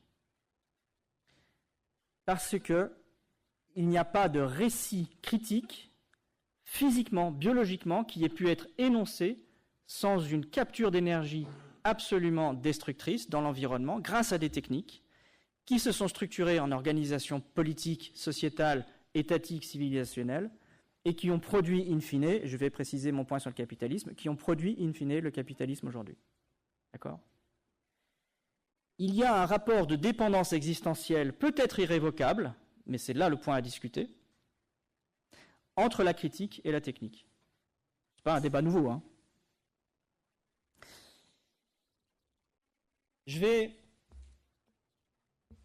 préciser quelques points. Je vais parler de ce que j'appelle, je l'ai dit entre quelques phrases, vous l'avez entendu déjà, mais je vais exposer brièvement ce que j'appelle la théorie du pompage économique et comment éventuellement ce pompage économique dessine des hiérarchies alors qu'on n'en voit pas ou alors qu'on ne veut pas les voir. Dans un écosystème naturel, c'est-à-dire des humains sans technique élaborée, dans la chaîne alimentaire, l'humanité se place sur une échelle de 1 à 5,5, pas du tout à 5,5, c'est-à-dire au même niveau que les orques ou les ours blancs. Les orques et les ours blancs sont des espèces qui, dans la chaîne alimentaire, sont tout au bout et dépendent de tous les autres êtres vivants qui capturent initialement l'énergie, et le premier niveau, c'est la photosynthèse par les plantes. La chaîne alimentaire, c'est la photosynthèse qui capture l'énergie du soleil, en tout cas sur Terre, qui est mangée par des champignons, des bactéries, des petits animaux, des insectes qui sont mangés par de plus grands, et jusqu'au bout de la chaîne alimentaire, les ours et les orques. On a l'imaginaire que nous sommes tout au bout de la chaîne alimentaire. En fait, si nous n'avons pas de technique, État, civilisation et pétrole aujourd'hui, nous ne sommes pas du tout en haut, mais à la place 2,2. Les singes nus que nous sommes, si nous n'avons pas de capacité à nous défendre, nous sommes consommés comme n'importe quel autre être vivant dans la chaîne alimentaire. Et cette chaîne de dépendance, elle a un sens. Et ça, c'est très important. L'énergie, elle est capturée par les végétaux. Elle est ensuite consommée par des animaux en strates, si vous voulez. On va dire, à chaque fois qu'un animal, qu'une strate de prédateurs est mangée ou mange la strate de prédateurs en dessous, on a passage à un niveau de plus grande complexité organisationnelle, éventuellement, mais surtout, on a perte d'énergie, et le flux d'énergie va toujours des végétaux vers le dernier des prédateurs. Le dernier des prédateurs est totalement dépendant du fait que, pour les ours blancs par exemple, du plancton a été consommé par des poissons qui sont ensuite mangés par l'ours blanc. Et donc le sens de circulation de l'énergie dans l'écosystème fait que, pour parler anarchie et hiérarchie, il y a un ordre qui, métaphoriquement, ou en tout cas analogiquement, dessine un pouvoir, quelque part. Alors dans le vivant, on s'en fiche, parce que le fait que les poissons aient le pouvoir de vie ou de mort sur les ours blancs, c'est juste de la sélection naturelle. Vous savez qu'aujourd'hui, des grands oiseaux disparaissent en masse autour de l'Alaska parce que le plancton disparaît à cause du réchauffement climatique. C'est exactement ça que je veux illustrer. C'est que si la capture d'énergie initiale dans un écosystème n'est plus possible pour une raison X ou Y, ceux qui croient être tout à fait au bout de la chaîne alimentaire et en haut d'une pyramide, en fait, disparaissent parce que l'énergie ne circule plus dans tout l'écosystème. D'accord ? Ça s'appelle la pyramide écologique. Ce n'est pas moi qui développe ce concept-là, c'est une notion d'écosystémique. Et c'est très problématique parce que nous aimerions, en particulier pour l'avenir, nous affranchir de tout un tas de chaînes de causalité, de chaînes de dépendance, et en particulier de chaînes de dépendance sur l'énergie. Sauf que, dans un écosystème naturel comme chez nous, celui qui a l'emprise sur la capture de l'énergie et sur sa distribution de l'énergie, ou sur la protection des moyens de consommer l'énergie, de transformer l'énergie en alimentation, il a du pouvoir sur vous, je dirais presque naturellement. Naturellement, parce que si vous ne pouvez pas capturer votre propre énergie et que vous la demandez à quelqu'un, si ce quelqu'un décide de ne plus vous la donner, vous mourrez. Et ça, je vais peut-être peiner à être beaucoup plus clair parce que c'est quelque chose que je vais développer dans les mois qui viennent, mais il faut absolument comprendre qu'il est possible que les hiérarchies que nous observons dans les sociétés complexes qui consomment beaucoup d'énergie soit strictement lié à des propriétés de l'énergie elle-même, ou plutôt à des propriétés de nos capacités à capturer l'énergie. Un exemple plus simple et plus illustratif. Rockefeller a créé la première compagnie de pétrole officielle en 1871. C'est lui qui a amorcé la pompe pour qu'ensuite, quantité de sociétés pétrolières, d'abord les 5 sœurs et ensuite d'autres, organisent le pompage du pétrole dans le sol pour le distribuer de façon extrêmement coopérative structurellement, de façon très, en plus, capitalistique, à l'ensemble des humains pour que tout le monde en profite. Tous les humains qui sont nés, en plus, la croissance démographique a été, on est passé de 1,5 milliard à 8 milliards depuis 1871. Cette croissance démographique-là est totalement, historiquement dépendante de quelqu'un ou de quelques-uns qui ont amorcé la pompe et organisé les distributions de l'énergie. Et vous ne pouvez pas, si vous voulez conserver le niveau de santé, d'alimentation et de sécurité d'aujourd'hui, vous extraire de cette chaîne de causalité entre celui qui pompe l'énergie initialement et celui qui vous la distribue, vous y donne accès pour assurer votre survie, ou votre vie tout court. D'accord ? C'est pour ça que, évidemment, le débat sur l'anarchie comme moyen de pallier aux défaillances de nos sociétés d'aujourd'hui est absolument légitime. Et il faut le mener, et je le défends aussi. Pourquoi ? Parce que les anthropologues montrent très bien que les sociétés moins inégalitaires, qui exercent moins de coercition sur les strates, on va dire, les classes travailleuses, sont celles aussi qui, historiquement, sont les moins impactantes sur leur milieu. Aucun doute là-dessus. Clastres, Salins, voilà, des anthropologues qui ont étudié comment des chasseurs-cueilleurs régulaient la production d'excédents pour qu'en fait cet excédent ne soit pas accaparé par une sous-classe qui prendrait le pouvoir sur les autres, et également pour que cet excédent en fait n'existe même pas avec des systèmes de redistribution, voilà, des choses qui sont parfaitement connues. Pour autant, il y a une différence extraordinaire au sens étymologique du terme entre les sociétés de chasseurs-cueilleurs de structures plus anarchiques et nos sociétés de structures plus carrément au-delà de la hiérarchie, c'est-à-dire avec des clivages entre les classes qui deviennent obscènes, c'est qu'il y a 8 milliards d'êtres humains en plus. Et qu'ils sont tous totalement dépendants d'une capture d'énergie initiale qui n'est faite que par quelques-uns. La question que je pose, est-ce qu'il est possible de maintenir la vie ? C'est une question qui est ouverte à tous les égards, c'est-à-dire, est-il possible de faire une alimentation qui résiste au réchauffement climatique, ça c'est un paramètre déjà important, mais surtout qui se passe totalement de pétrole et de techniques élaborées, de mécanisation, pour maintenir la vie de 8 milliards d'êtres humains. Et à ce jour, la question reste totalement ouverte. C'est-à-dire qu'il y a des scénarios, il y en a énormément, des scénarios appliqués, il n'y en a aucun. D'accord ?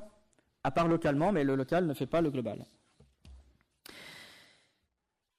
Je passe, parce que j'aimerais bien débattre un petit peu avec vous, mais je prends quand même le temps de développer quelques points. J'ai dit déjà que l'autonomie n'existait pas, je ne vais pas repasser là-dessus, mais du coup je vais avancer sur ce graphique-là. Est-ce que, alors je fais une toute petite pause, qui ne connaît pas le rapport Meadows ?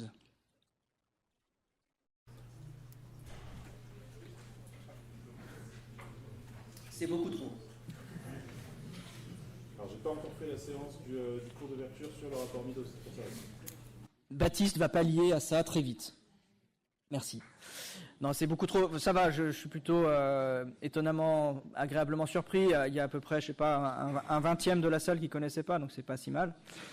Donc le rapport Meadows, je suis pas un exégète du rapport Meadows, mais c'est une étude qui a été commandée, on va dire, par un club d'intellectuels, d'humanistes, de philanthropes et puis d'industriels aussi. Volkswagen a en grande partie financé le projet. Et la question qui était posée aux ingénieurs du MIT à l'époque, en 1971, retenez la date, c'était « Que se passera-t-il pour l'évolution de nos sociétés si on suit le schéma business as usual ?» c'est-à-dire croissance comme elle est prévue pour les années 70, et en tenant compte de contraintes physiques qui sont les limites planétaires, la démographie, la pollution, le PIB évidemment, qui est l'indicateur de la richesse, et l'ensemble des rendements agricoles. Et donc, Ce rapport Meadows a été livré en 1972 et proposait divers scénarios, dont un qui a été particulièrement retenu dans la sphère collapsologique ou effondriste, on va dire, qui est celui d'une possibilité d'un effondrement. Alors, je vous ai apporté la nuance dans la définition de l'effondrement que j'avais tout à l'heure, c'est-à-dire que, en fait, Meadows n'a jamais parlé d'effondrement. Meadows expliquait qu'à partir d'une certaine date, les sociétés n'étaient plus capables de payer ou de pourvoir aux externalités négatives qu'elles produisaient par leur croissance. Donc c'était un modèle économique. Ce n'était pas un modèle écologique au sens où on l'entend nous. C'était un modèle économique, c'est-à-dire qu'on prend des ressources, on les transforme, ça crée du PIB, mais ça génère de la pollution, et puis au bout d'un moment, les ressources, il n'y en a plus parce que la planète est finie. Et donc, qu'est-ce qui se passe quand tout ce système-là est très pollué, avec peu de ressources et qu'il n'y a plus de PIB? Et bien, au bout d'un moment, le PIB ne peut plus financer tous les dégâts causés à l'ensemble du système. Et le monde, les économies cahotent et puis finissent par passer un plateau et chutent en PIB. Et vous voyez qu'il y a aussi, après la chute du PIB, une chute en démographie. C'est une partie de la question qu'on posait aujourd'hui. Je vous ai dit cette phrase tout à l'heure, mais je vais la redire, parce que je vais extraire de ce graphique, alors je suis un peu déçu que vous ne le voyez pas mieux, je ne vais garder de ce graphique que deux courbes qui m'intéressent le plus, qui sont celles des ressources et celles de la démographie. Et on va rester quelques minutes sur ces deux courbes. Et vous voyez qu'évidemment, quand une société croît, qu'elle capture de plus en plus d'énergie et de ressources, les ressources, évidemment, déclinent jusqu'à arriver à un seuil où elles ne sont pas suffisantes pour satisfaire la société. Ces deux courbes-là qui se croisent, en fait, on a l'impression, ou on pourrait se dire que ce ne sont des courbes que pour les sociétés modernes et civilisations très riches et très industrialisées. C'est exactement les mêmes courbes schématiquement pour n'importe quelle société de chasseurs-cueilleurs qui dépasse la capacité de charge de son milieu. S'il n'y a plus de gibier suffisamment pour alimenter l'ensemble de la communauté, soit la communauté est obligée de migrer, soit sa population décline. D'accord ? Donc, retenez que ça, c'est l'illustration typique du dépassement d'une capacité de charge. Et j'ai dit tout à l'heure, tous les plaisirs, tous les avantages de l'humanité sont toujours pris à quelqu'un et à quelque chose dans l'espace et dans le temps. Alors, pris à quelqu'un, c'est facile, nos sociétés colonialistes ont spolié toute l'Afrique. Facile. À quelque chose, c'est facile aussi, c'est à la nature, l'ensemble de la planète est dévasté par notre exploitation. D'accord ? Et ça, c'est dans l'instant, ou dans l'histoire. On a fait ça dans l'histoire. Mais plus subtil et plus ennuyeux pour nous, c'est que tous nos plaisirs, tous nos avantages, aujourd'hui, ils sont aussi pris dans le temps. Et ça, c'est quelque chose qui nous est absolument indispensable de penser si on veut faire du politique autour du risque d'effondrement. Ça veut dire que là, en 1960, quelqu'un qui a consommé un baril de pétrole ou ne serait-ce que passé un coup de fil dans lequel il y a des électrons qui ont circulé, qui ont été alimentés par une centrale quelconque au charbon, que ce soit peu ou beaucoup, tous ceux qui ont agi en 1960 ont pris des ressources dans le milieu qui ne seront plus exploitables pour quelqu'un en 2075. De façon stricte, irrévocable et définitive. À cause des lois de conservation de la physique, c'est comme ça. Et que la planète est finie. D'accord ? C'est très très important parce que si on veut penser le politique de l'adaptation de demain, il faut penser le temps long. Il faut penser que tous les gestes que vous faites aujourd'hui n'ont pas un impact sur quelqu'un et quelque chose, là, dans l'instant, ils ont un impact sur la possibilité pour quelqu'un et quelque chose d'exister demain, et dans très longtemps. J'aime bien cette notion de vergogne, qui est une émotion oubliée, qu'on n'utilise plus, mais qui était cardinale dans certaines sociétés, en particulier au Moyen-Âge. La vergogne, c'est la crainte d'une honte future. La vergogne, c'est ce qui, aujourd'hui, motive certains au flying scam, vous savez, cette honte de voler, de prendre l'avion. Ce type de sentiment et d'émotion, c'est quelque chose que nous allons devoir ou fortuitement réinvestir. Voilà, ça va revenir, ce type de sentiment-là. Parce que factuellement, pour des raisons physiques irrévocables, quand on fait quelque chose aujourd'hui, téléphoner, utiliser un smartphone, c'est du lithium et du platine et de l'or et du cuivre en moins pour quelqu'un demain. C'est pareil pour l'agriculture, hein. Cette courbe-là marche aussi pour le phosphore, qui est un élément qu'on extrait des mines pour fertiliser les sols, et c'est un élément en quantité finie sur la planète, puisque nous le dispersons dans les océans sans que nous puissions le récupérer.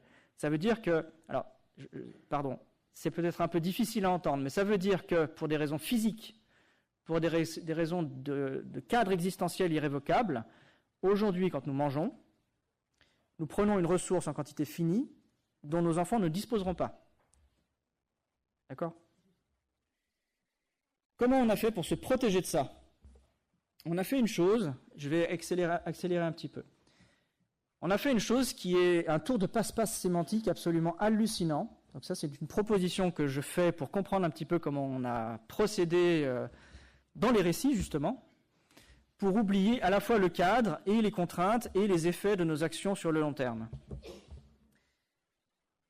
Quand vous regardez une compétition de football, vous pouvez très facilement observer que les équipes de football sont coopératives, sans quoi elles sont moins performantes que l'équipe adverse. D'accord ? La coopération, c'est la base du bon fonctionnement d'une équipe de football. Okay ? Et puis, des équipes de football sont rivales entre elles. C'est le principe d'un tournoi de football. Au sein des équipes de football, pour sélectionner les meilleurs joueurs pour faire la meilleure équipe coopérative, les joueurs, tout au long de la période de sélection, ont été rivaux entre eux. C'est ce qui a permis d'obtenir la meilleure équipe. Vous voyez que pour coopérer, il faut être un rival. Pour être un rival, il faut coopérer. Les deux faces d'une même pièce, absolument indissociables. Et le résultat, c'est qu'on peut éventuellement gagner la compétition. La compétition. Et vous voyez que là, on a parlé d'un cadre qui s'appelle la compétition, dans lequel on applique des stratégies de rivalité et de coopération. Je vous propose un exercice, vous qui lisez beaucoup de textes de philo, de morale, de politique. Je vous propose de lire n'importe quel texte dans lequel il est écrit le mot compétition et de le remplacer par le mot rivalité. Et je suis sûr à 99% que vous allez découvrir le même texte sans avoir du tout changé le sens du texte. Remplacer compétition par rivalité et le texte aura exactement le même sens. Qu'est-ce qui s'est passé entre les deux ? C'est que nous avons travaillé inconsciemment, hein, on ne l'a pas fait exprès, mais depuis 200 ans, on va dire, en lien avec Darwin, on va dire depuis 150 ans, nous avons travaillé inconsciemment et collectivement à effacer tout ce qui était de l'ordre du cadre qui nous gênait beaucoup. Et ce cadre de la compétition, on ne voulait pas le voir, et on a fait un tour de passe-passe sémantique qui a assimilé la compétition à la rivalité. Et l'intérêt, il est multiple, parce que du coup, la rivalité qui est un truc moche, on l'efface un peu, on le remplace par compétition, c'est un concept hybride, et puis surtout, il n'y a plus de cadre, il n'y a plus de règles, il n'y a plus les règles du jeu que doivent suivre tous les footballeurs pour pouvoir faire leur compétition. Eh bien, nous, nos sociétés, elles ont complètement oublié le cadre de la compétition. Et en opposant coopération à compétition et non pas coopération à rivalité, on a inventé quoi ? La notion de liberté. Je fais très court là, hein, bien sûr, c'est une articulation plus complexe que celle-ci, certainement. Mais moi, je trouve extrêmement troublant qu'à chaque fois qu'une décision est prise sur le plan politique, on ne bute jamais sur la définition d'un cadre extérieur autre que celui arbitraire de la liberté. Aujourd'hui, nos sociétés définissent encore leur programme politique au nom de la liberté, et jamais dans le cadre des limites physiques imposées par le cadre de la compétition, qui est celui de la planète Terre, en fait, et des lois du vivant. Donc, en résumé, ce schéma-là, qui est un schéma qui explique, ce tableau-là qui explique les relations de coopération ou de rivalité qui existent entre les espèces, vous avez en haut à gauche ce qui est estimé positif, donc c'est là où la coopération est la plus grande, mutualisme, coopération, symbiose, qui permet aux espèces de croître en quantité, en nombre, etc. Vous avez des relations plus conflictuelles au milieu du tableau, et en bas à droite, vous avez la compétition. Ce tableau-là, on le voit dans tous les textes de bio, et en fait, en bas à droite, il n'y a pas compétition. C'est la rivalité entre deux espèces qui luttent pour un territoire, ou entre deux individus qui luttent pour se reproduire et avoir la femelle qui leur permettra de transmettre leurs gènes. Et si on remet rivalité en bas à droite dans le tableau compétition, on se retrouve à ce que ce tableau soit de nouveau inscrit dans le cadre de la compétition. Et ce tour de passe-passe sémantique, il a eu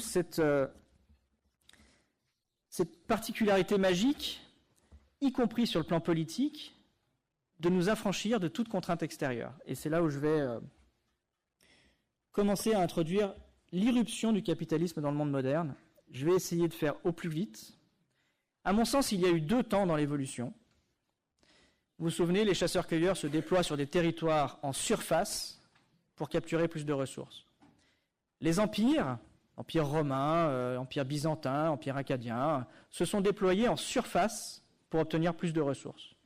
Et puis au XVIe siècle, on a découvert l'Amérique, et la civilisation, on va dire dominante de l'époque, a compris que la planète était finie, et que l'expansion territoriale, pour continuer à être rivale dans la compétition pour l'existence, cette expansion territoriale, elle butait sur des limites. Il ne devenait plus possible pour un pays ou une communauté de dire « je vais être plus fort que toi parce que je vais conquérir ton territoire et tous ceux dont j'ai besoin pour être plus puissant ». À partir du moment où on a compris que la planète était une sphère aux quantités de ressources finies, il n'était plus possible de revendiquer les territoires des autres pour être plus fort, parce qu'à chaque fois qu'on le faisait, on tombait sur un autre être humain qui ne voulait pas donner son territoire. Très rapidement, des guerres ont éclaté, en particulier en Europe. Ces pays de l'ancien monde qui ont compris que la planète était finie. Les guerres de 30 ans ont débouché sur quelque chose qui est marquant sur le plan historique, les traités de Westphalie. Et les traités de Westphalie sont pour moi une réponse à la conquête planétaire. On comprend que la planète est finie, on ne peut plus se déployer pour être plus puissant, on est obligé de s'ancrer sur un territoire avec des frontières. Je fais court parce que vous êtes en Sciences Po, alors j'espère que vous connaissez ça ou que vous allez le travailler, les traités de Westphalie. C'est un traité qui définit des frontières et des États qui sont définis par la surface qui correspond à leur définition même. Voilà. L'État français, l'État allemand, etc. Et nous avons inventé 2 choses pour maintenir la puissance rivale des pays par rapport à d'autres, suite à ces traités de Westphalie. Il fallait continuer à exploiter des ressources, mais on ne pouvait plus s'étendre, alors on a inventé les colonies. Et on a inventé un autre système d'exploitation des ressources qu'on ne pouvait plus étendre pour être plus puissant, c'est le capitalisme qui permet une nouvelle forme d'exploitation des ressources, c'est une pression sur la ressource elle-même. Et vous aurez compris que dans le cadre du capitalisme, la ressource, c'est l'humain lui-même, dont on peut s'approprier le travail et sur lequel on peut spéculer pour qu'il travaille toujours plus et toujours plus fort. Ce que je vous dis là, c'est un basculement géopolitique, stratégique, économique, énergétique, social, comme dirait Frédéric Lordon, c'est-à-dire que le capitalisme a des effets sur le social, au-delà de la définition technique du terme, et définit des nouveaux rapports de classe. Les classes dominantes qui racontaient des histoires, celles dont on parlait tout à l'heure, n'avaient qu'à raconter des histoires qui permettaient de capturer plus de ressources quantitativement, et tout le monde pouvait croître en quantité, en nombre de personnes, en avantage, et tout se passait bien. Ce même récit butant sur des limites, il n'est plus possible de raconter l'histoire qu'on va développer un plus grand empire et ça ira bien. On est obligé de raconter une histoire dans laquelle on oppresse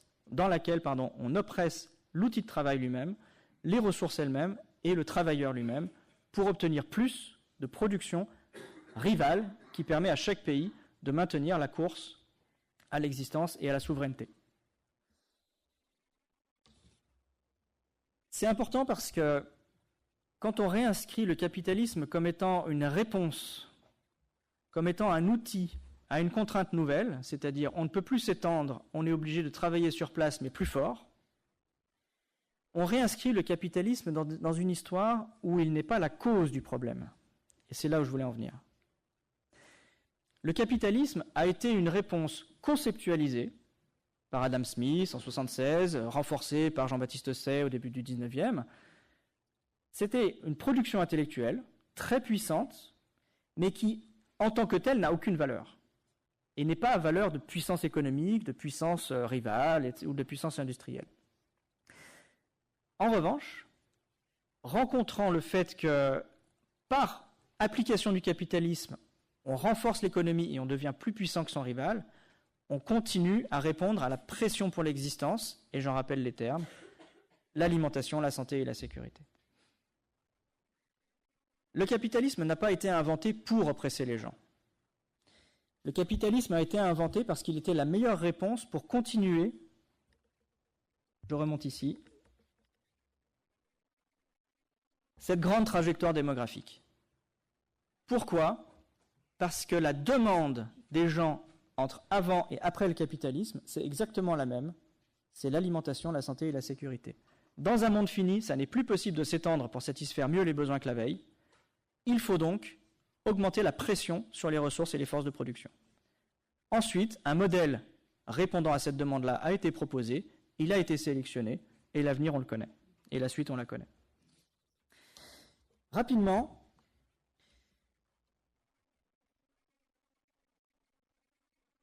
je vais citer Jacques Ellul,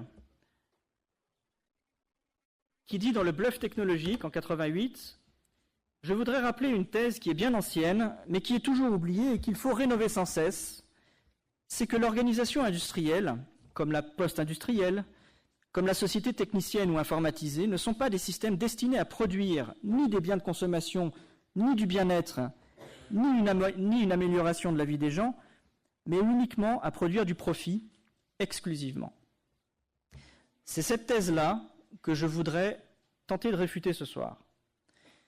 Pourquoi ? Parce que dans cet énoncé-là, qui est le récit classique de l'anticapitalisme, et que j'entends très bien, qui désigne le capitalisme comme étant la cause des problèmes d'aujourd'hui, la cause de la dévastation environnementale, etc.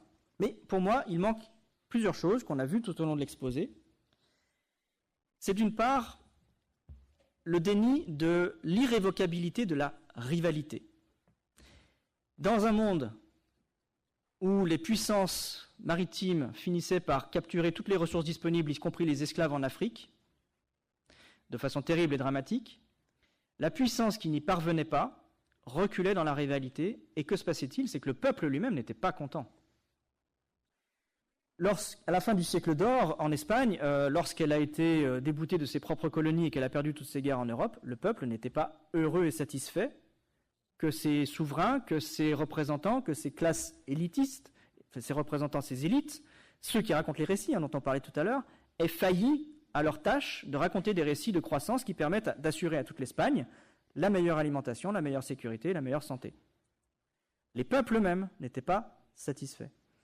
Donc dans un monde où la rivalité ne peut pas être éliminée du débat, et là on commence à politiser de nouveau le débat écologique, là, le capitalisme est devenu une réponse, et quand Jacques Ellul dit il n'y a pas de rivalité et c'est juste un moyen de production de richesse, c'est partiellement faux, au moins sur le critère de la rivalité. Parce que la rivalité, elle a une raison d'être, y compris pour les peuples. Il y a un autre déni dans cet énoncé.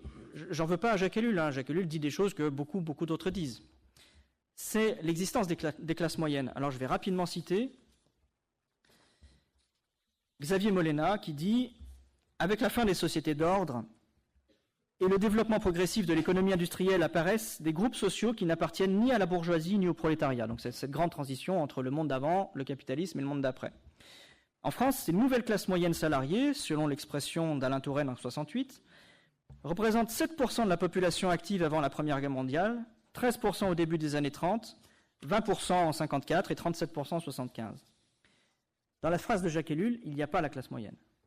Or, c'est celle qui a le plus cru, et on pourra discuter de Milanovic et des données statistiques de Piketty sur la classe moyenne et comment elle ne croît plus en termes de richesse aujourd'hui, en tout cas proportionnellement aux autres, mais il se trouve qu'historiquement, elle est née avec le capitalisme. Et donc, le propos anticapitaliste déniant cette part démographique très importante et cet enrichissement d'une classe qui n'existait pas avant, me semble ne pas traiter la totalité du problème. Je vais être un peu catégorique, puis je vais essayer de conclure et on pourra discuter. Pourquoi c'est très important de discuter de la pertinence aujourd'hui de maintenir un discours anticapitaliste alors que le problème, à mon sens, c'est qu'il n'est pas la cause de la situation d'aujourd'hui. Si on maintient ce débat contre le capitalisme alors qu'il n'est pas la cause, que la cause, ce sont des êtres humains comme vous et moi qui n'ont fait rien d'autre que satisfaire leurs besoins élémentaires, satisfaire les besoins de leurs enfants, aimer leurs enfants en les soignant mieux, en les protégeant, en faisant en sorte qu'ils aillent à l'école, et que la meilleure réponse circonstancielle sur un monde fini pendant 500 ans a été le capitalisme, on se trompe de cible et du coup on ne fait pas le combat qui permettrait de réajuster nos sociétés à un monde contraint. Quelle est la vraie cible, entre guillemets, de notre problème aujourd'hui? Ce n'est pas le capitalisme qui est ce que j'appelle une substitution causale. On utilise ce qui est un moyen, le capitalisme est une technique, est un moyen développé. On passe d'un moyen à une cause, on considère que le capitalisme est une cause. Mais si on fait cette erreur-là, on se trompe de cible, et je sais pourquoi on se trompe de cible. Parce qu'en fait, la vraie cible, entre guillemets, qui nous permettrait de traiter le problème collectif qu'on a aujourd'hui, c'est nous. Nous, au sens de 8 milliards d'êtres humains qui ont déployé depuis des dizaines de milliers d'années des techniques pour augmenter la capacité de charge de la planète. Il y a une question assez troublante, je vous ai dit, les récits dominants sont ceux qui organisent la coopération, et pour moi, ce sont aussi, j'ajoute ce point, les récits qui permettent de définir les dénis, donc j'en ai donné quelques-uns à travers le texte de Jacques Ellul, les dénis collectifs, tout ce qu'on ne veut pas voir, et les rejets de responsabilité. À mon sens, le récit anticapitaliste est possiblement, c'est une hypothèse que je vous propose de développer ensemble si vous voulez, est possiblement un récit collectif hyper performant pour invisibiliser tous les vrais problèmes que nous avons. Parce que c'est une cible extrêmement simple, très facile à expliquer. Alors après, le capitalisme, ce sont les lobbies, les industriels, les élites, enfin, les déclinaisons du capitalisme, on les connaît bien. Il se trouve que, malheureusement, ces élites, ces lobbies, ces sociétés très coercitives, les moyens de pression, la publicité, je déteste la publicité, j'en peux plus, c'est aussi ce qui permet à nos sociétés de maintenir une pression sur les ressources, une pression rivale sur les ressources, qui permet de maintenir le flux de satisfaction de 8 milliards d'humains, et en particulier d'une classe moyenne, qu'on invisibilise d'autant plus qu'elle n'existe pas du tout dans le discours anticapitaliste. Et a fortiori, alors pas du tout, Baptiste me corrigera, mais vraiment très à la marge. Aujourd'hui, le monde, et c'est comme ça, j'en veux pas du tout à la Chine, le monde voit sa croissance des émissions de CO2 en parallèle de l'émergence d'une nouvelle classe moyenne, qui est celle de la Chine. Nous avons fait notre classe moyenne il y a un siècle, ou 150 ans, eux le font aujourd'hui, il n'y a absolument pas à leur en vouloir, on a fait la même chose. Mais ce n'est pas le capitalisme. C'est des gens comme vous et moi qui veulent juste être dans de meilleures conditions de vie. Je ne dis pas que le capitalisme n'a pas usé de moyens terribles de coercition pour renforcer la puissance productive. Je ne dis pas ça. Hein. Je dis que cette puissance productive extrêmement destructrice, y compris pour des êtres humains dont j'ai pu moi-même subir dans mon travail la pression, enfin, c'est très difficile, il n'empêche que le résultat, c'est que la démographie a cru et que le PIB mondial a cru. Voilà les nouveaux clivages. Alors, si je vais quand même être un petit peu... Lorsqu'un récit est à ce point dominant et clivant, c'est-à-dire définissant le cadre politique général.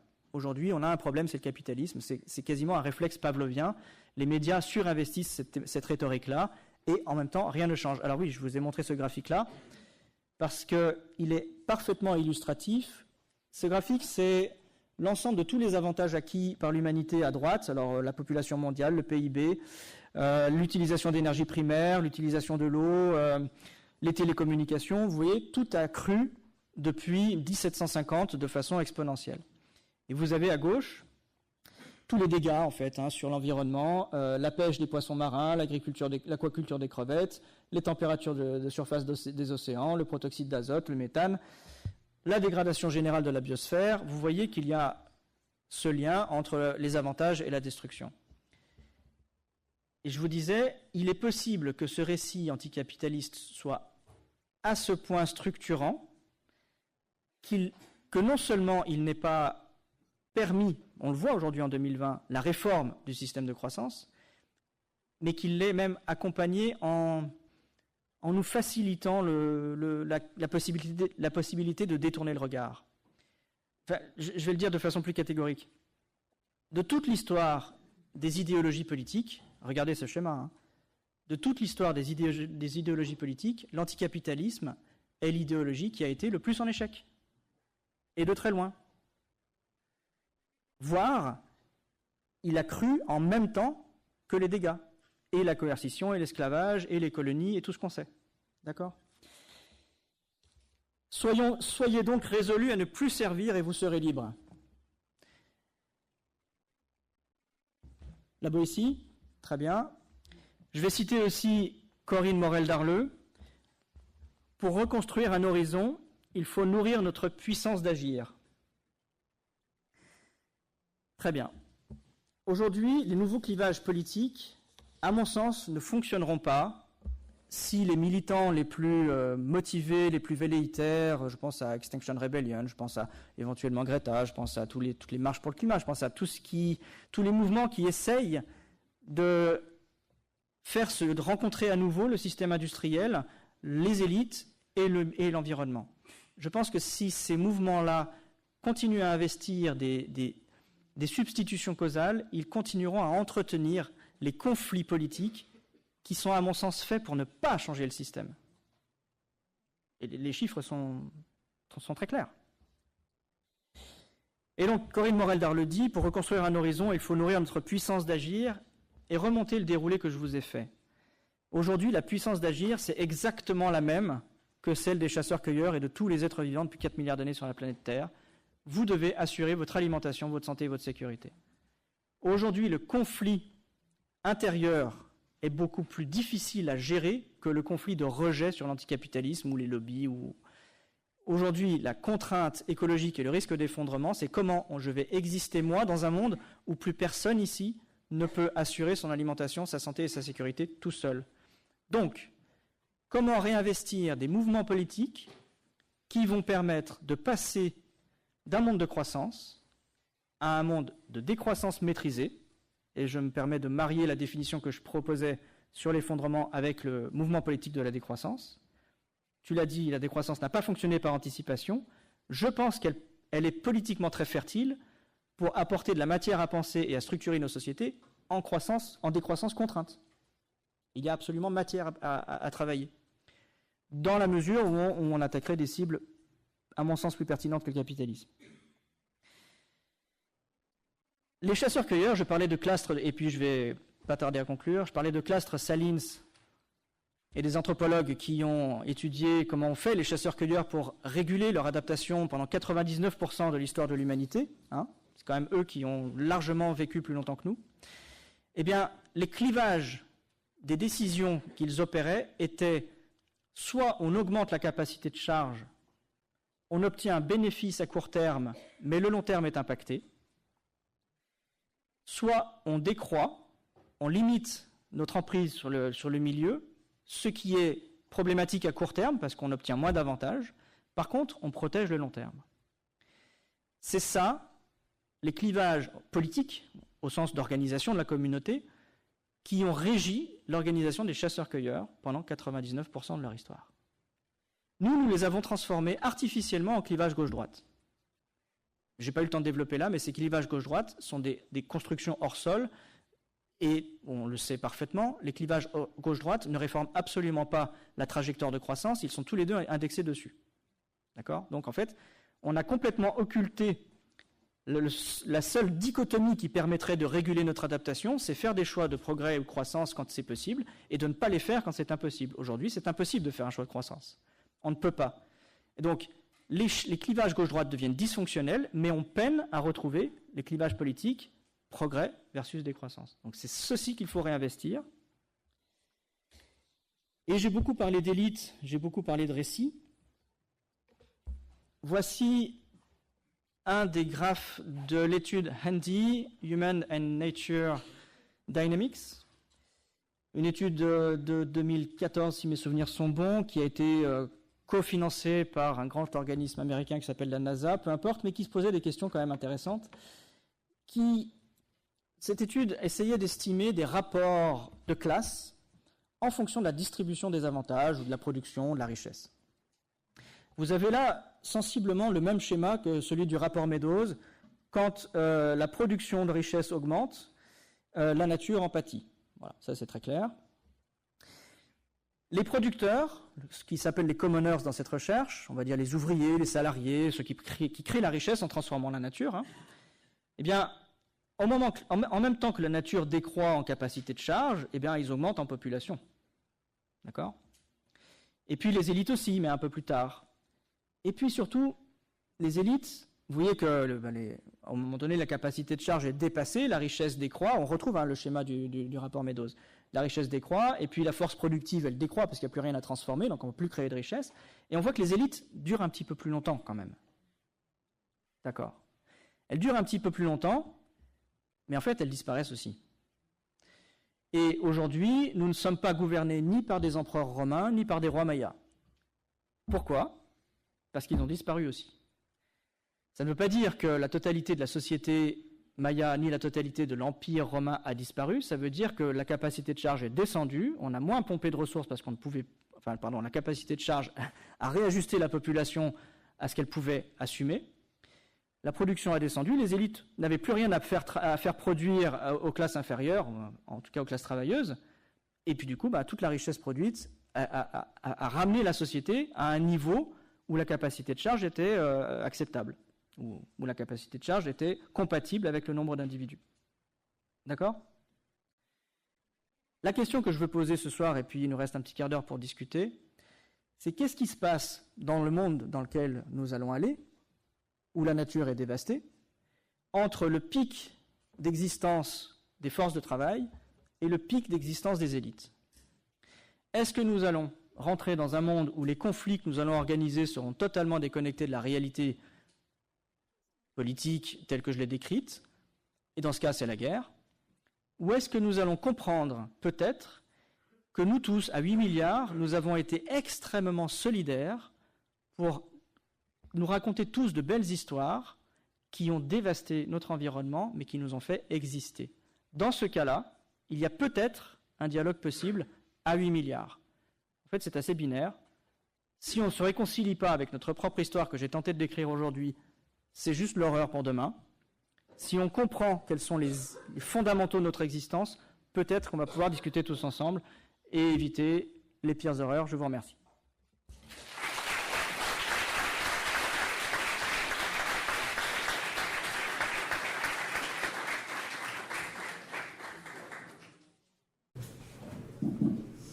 Merci beaucoup pour cette conférence très intéressante. On va prendre toutes vos questions. Je vous invite à être très actifs sur vos questions. Il y a Zoé en haut, qui a un pull rouge, qui veut prendre vos questions aussi. Donc voilà.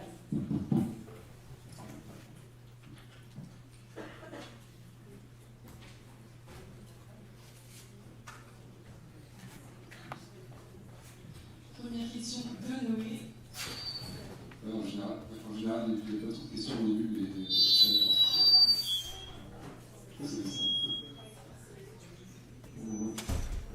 c'est bizarre. Oublie le micro, oui. Je répéterai la question. Pourquoi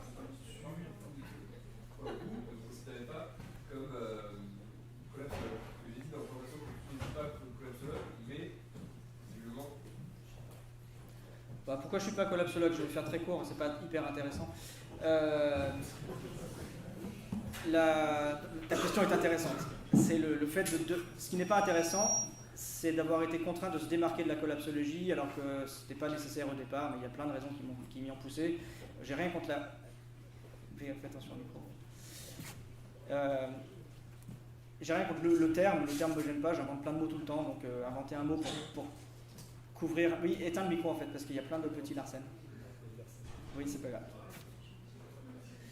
grave. Bref, alors... La collapsologie m'intéresse en tant qu'éventuelle discipline d'étude du risque d'effondrement. Ce qui m'a embarrassé, c'est que, au-delà d'une éventuelle nouvelle discipline scientifique pour cadrer et proposer un débat rigoureux sur le sujet, les auteurs historiques aient amené des présupposés, une culture et des idéologies, voire des options spirituelles que par ailleurs je respecte.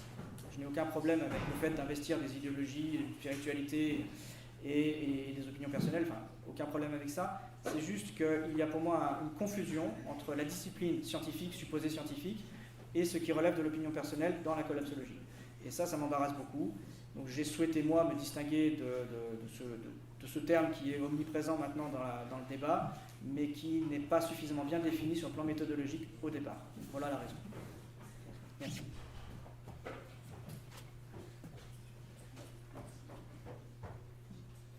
Est-ce qu'il y a d'autres questions?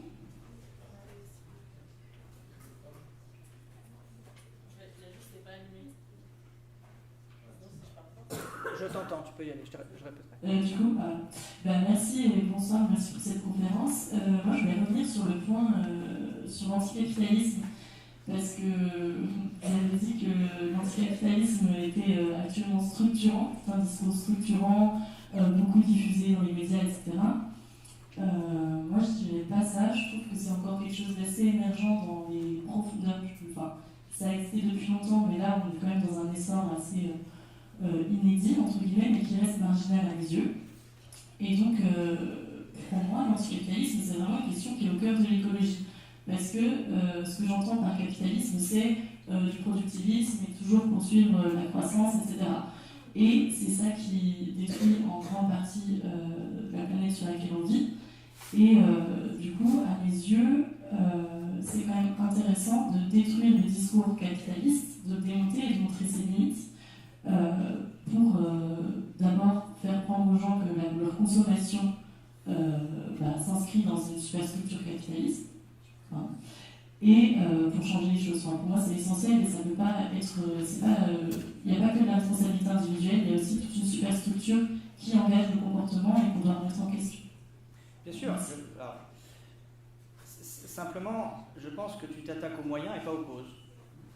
Et que si la cause reste qu'il faut, parce que tu n'as pas envie de retirer de la puissance d'agir ou de l'avantage,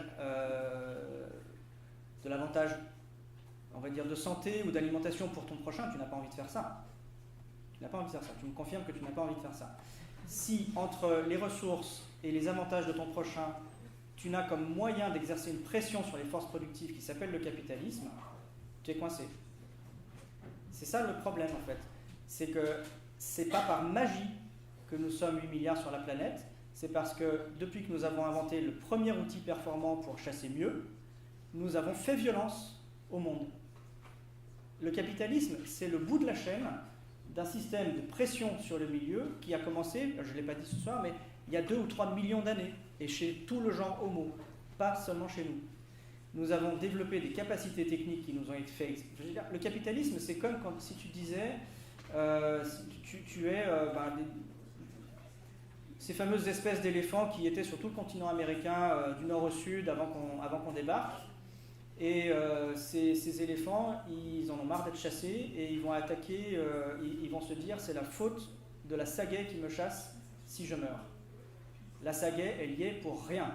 Le responsable, c'est qu'il y a derrière la sagaie un individu qui a besoin de nourrir sa communauté avec l'éléphant qui est mort. C'est ça la cause. Si tu piétines la sagaie, les humains qu'il y a derrière vont fabriquer une autre sagaie. D'accord ? Si tu piétines l'outil capitaliste, et pourquoi pas, je veux dire, débattre sur les structures coercitives du capitalisme, j'ai pas de problème avec ça, le travail analytique est nécessaire. Sauf que si tu le désignes comme cause des problèmes, tu te trompes de cible. Mais c'est terrible d'avoir à trouver la bonne cible, parce que la bonne cible, c'est l'espèce humaine. Et c'est nous, a fortiori, que nous sommes des Occidentaux extrêmement riches. Nous avons d'autant plus de culpabilité existentielle à gérer que nous sommes ceux qui ont historiquement enclenché le truc, en utilisant l'outil du capitalisme. Et en fait, en vous faisant ce diagnostic-là, je ne vais même pas vous dire qu'on va y arriver. Je ne vais même pas vous dire que l'humanité va réussir à se défaire du discours anticapitaliste pour adopter de nouveaux schémas politiques. Je pense qu'il est tellement tard qu'on risque de partir dans n'importe quoi plus que dans quelque chose de rationnel. Au point que, aujourd'hui, les récits auxquels on peut s'attendre pour demain, c'est un combo entre le récit anticapitaliste qui prend effectivement une place phénoménale en tant que récit, structurant, et le dataïsme. Le dataïsme, c'est Yuval Noah Harari qui fait de l'anthropologie historique et de l'analyse des situations d'aujourd'hui, en disant qu'il y a une nouvelle forme de religion qui s'est imposée, c'est la religion de la croyance que les algorithmes peuvent parfaitement nous gouverner et que tout se passera bien. Eh bien ça, c'est l'état actuel du débat politique. Aujourd'hui, quand il y a des grandes décisions à prendre à la tête de tous les États convoquent les GAFAM. Aujourd'hui, les grands débats, c'est savoir si la 5G va faire partir nos données personnelles en Asie ou si la 5G va être avec des puces américaines et nos données personnelles partiront aux États-Unis. D'accord ? C'est ça le débat politique aujourd'hui sur comment organiser la coopération sociétale pour la production de PIB. Donc il est possible qu'on reste coincé sur un débat anticapitalisme, dataïsme pendant encore assez longtemps jusqu'à ce qu'on puisse plus. Mais c'est pas le bon débat, on est bien d'accord.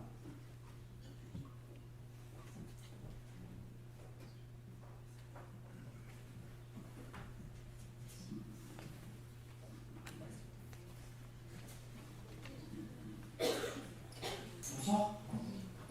Du coup, vous dites que l'anticapitalisme nous a empêché de penser un autre système politique et en fait une autre façon de vivre et de penser. Et la question c'est qu'est-ce que vous proposez, qu'est-ce que vous pensez pour ce système politique? Alors, c'est une excellente question qui est la plus piégeuse de toutes. Aujourd'hui, le gouvernant qui succédera au gouvernant croissance 6, s'il peut être élu pour ça, c'est quelqu'un qui va, comme dirait Jean Covici, être capable de gérer la contrainte d'une façon ou d'une autre. Donc, si j'ai un discours politique à défendre, ce sera celui qui rejoindra celui de Baptiste, c'est d'intégrer le discours décroissanciste organisé aux plus hautes sphères du pouvoir. Pourquoi ? Parce que s'il n'est pas pensé en amont, on a deux façons de gérer la contrainte, c'est soit on tue ceux, ou on élimine d'une façon ou d'une autre ceux qui sont en trop, soit on partage mieux. D'accord ? C'est assez binaire comme système. Et les chasseurs-cueilleurs organisaient le partage et le distributif. Le distributif, c'est ce que je disais tout à l'heure. Donc mon option à moi, non naïve, c'est de défendre un partage différent.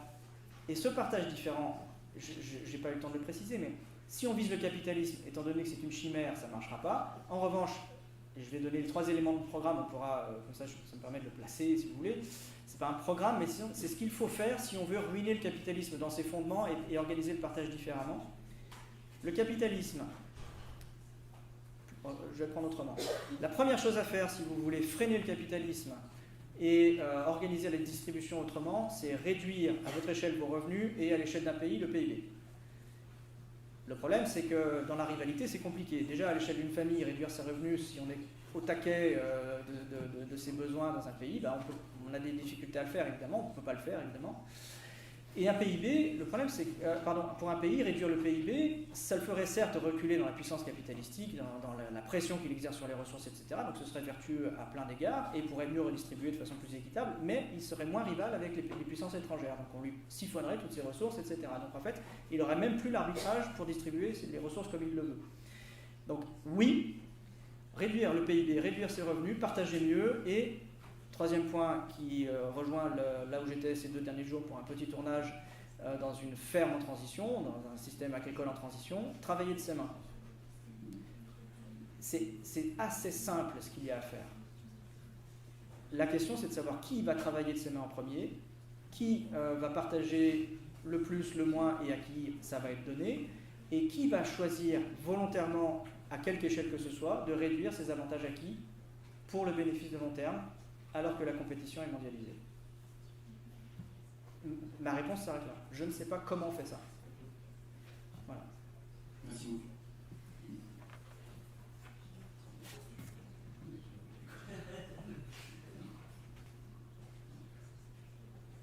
Une autre question ? Oui. Merci beaucoup pour la conférence. Moi, j'avais une question pour parler de coopération sociétale. Et du coup, je voulais vous demander comment est-ce que vous envisagez cette coopération avec 8 milliards d'habitants, du coup, et par rapport à ça, vous ne pensez pas que l'échelle individuelle, et du coup la manière d'agir à l'échelle individuelle, elle est plus suffisante et qu'on aurait besoin d'une superstructure, je vais utiliser un mot fort, mais dictatoriale qui puisse prendre les devants pour imposer une forme de dictature idéologique. C'est quelque chose que j'ai évoqué immédiatement dans l'introduction de ma conférence. Les situations de contrainte, c'est le retour dans les organisations humaines de l'autoritarisme et de l'arbitraire de ce qui était avant à l'extérieur. D'accord ?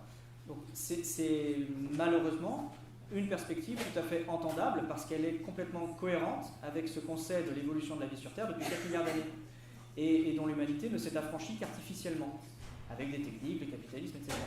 Donc la question de savoir si ceux qui géreront le mieux la contrainte sont des pays autoritaires, elle est ouverte et en passe d'avoir une réponse avec la Chine, qui applique une politique autoritaire, arbitraire, de notation des gens, et puis quand il y a l'équivalent de la population à mettre en quarantaine parce qu'il y a un virus, l'équivalent de la population française à mettre en quarantaine parce qu'il y a un virus, elle le fait.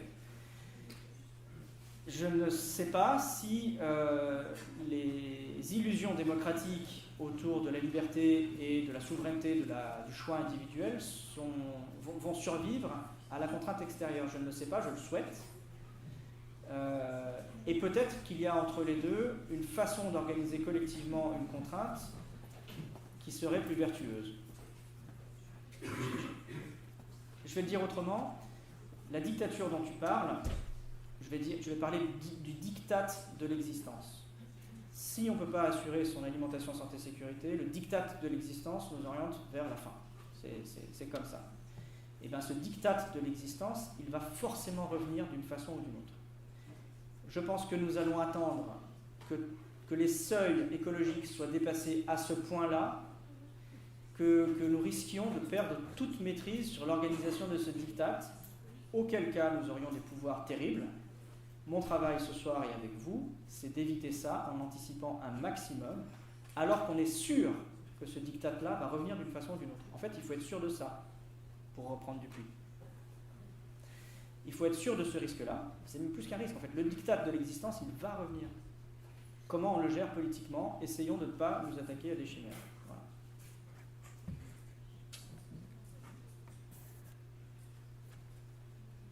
Je vais revenir sur la notion d'handicapiste. Au début de la conférence, vous expliquez que finalement, il y a un gros enjeu sur les féminines. Si de façon assez cynique, on dit que l'enjeu c'est de gagner le combat politique, est-ce que justement parce que l'anticapitalisme ça permet d'avoir une chance un peu plus probable que de dire on va serrer la ceinture mais finalement on va gagner, on va merder, est-ce que du coup ça serait pas la façon la plus compatible pour embarquer des stratégies politiques justement et de relocaliser ces choses-là? Je serais d'accord avec vous si l'anticapitalisme n'avait pas pour propriété que j'ai énoncé ce soir de protéger le consommateur sur son acte de consommation. En fait, ça invisibilise la cause elle-même, c'est-à-dire, demandez autour de vous, faites le test. On a un problème sociétal X ou Y, le réflexe que la personne va vous dire, elle va pas vous dire c'est parce que j'ai consommé elle va pas vous dire c'est parce que j'ai acheté un SUV qu'on a un problème écologique, pour prendre un schéma simple, elle va dire c'est le capitalisme le problème. Et moi le SUV, la personne va vous dire, le SUV, le 4x4, ou voilà, les grosses voitures, elle va vous dire c'est pour ma sécurité, parce que j'ai très peur dans un avenir contraint. Et donc, si l'anticapitalisme continue à détourner l'acte d'achat, l'acte de consommation des effets que cet acte a sur le monde, je ne crois pas que l'anticapitalisme résolve quoi que ce soit, puisqu'en fait, il va, et comme il le fait déjà, renforcer l'acte d'achat. C'est ça qu'il fait factuellement. Cette propriété d'invisibilisation de la classe moyenne dans sa consommation pour l'anticapitalisme, je l'ai illustré avec Jacques Ellul, mais c'est terrible parce que les auteurs sont brillants dans l'anticapitalisme et la décroissance, je ne dis pas le contraire, mais on ne voit tellement pas la classe moyenne qui est la puissance consommatrice du monde dans ces textes-là, qu'appuyer un discours politique sur une telle invisibilisation, ça rend le discours politique inconsistant. Si on n'avait pas ce résultat-là, je dirais ok pour l'anticapitalisme, mais on a ce résultat-là. Donc je suis obligé de penser le récit. Le récit anticapitaliste est le récit coopératif le plus puissant que l'humanité ait jamais organisé, ait jamais utilisé. C'est un récit hyper coopératif qui est fait pour optimiser, qui est à mon sens structurellement fait pour optimiser la génération de dégâts. Alors, je ne vais pas complètement fermer ma réponse. Peut-être qu'en arrivant à fédérer autour d'un récit anticapitaliste, on pourrait changer les choses. Étant donné que je ne le vois pas, je garde ma réponse réservée. Voilà. Ouais. Alors, je suis désolée, il est déjà 20h05 bientôt. On va devoir arrêter les questions ici, parce qu'on va rendre la salle. Du coup, je suis désolée. Je vous remercie donc pour vos questions. Je vous remercie Vincent Mignero pour cette intervention très intéressante. Merci à vous.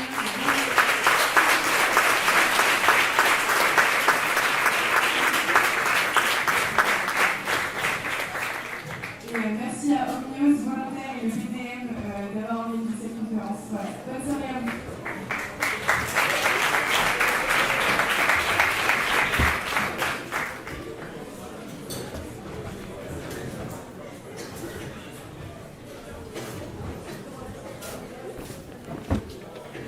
Ça va? Il faudra qu'on échange sur ta critique du capitalisme. Oui. Et sur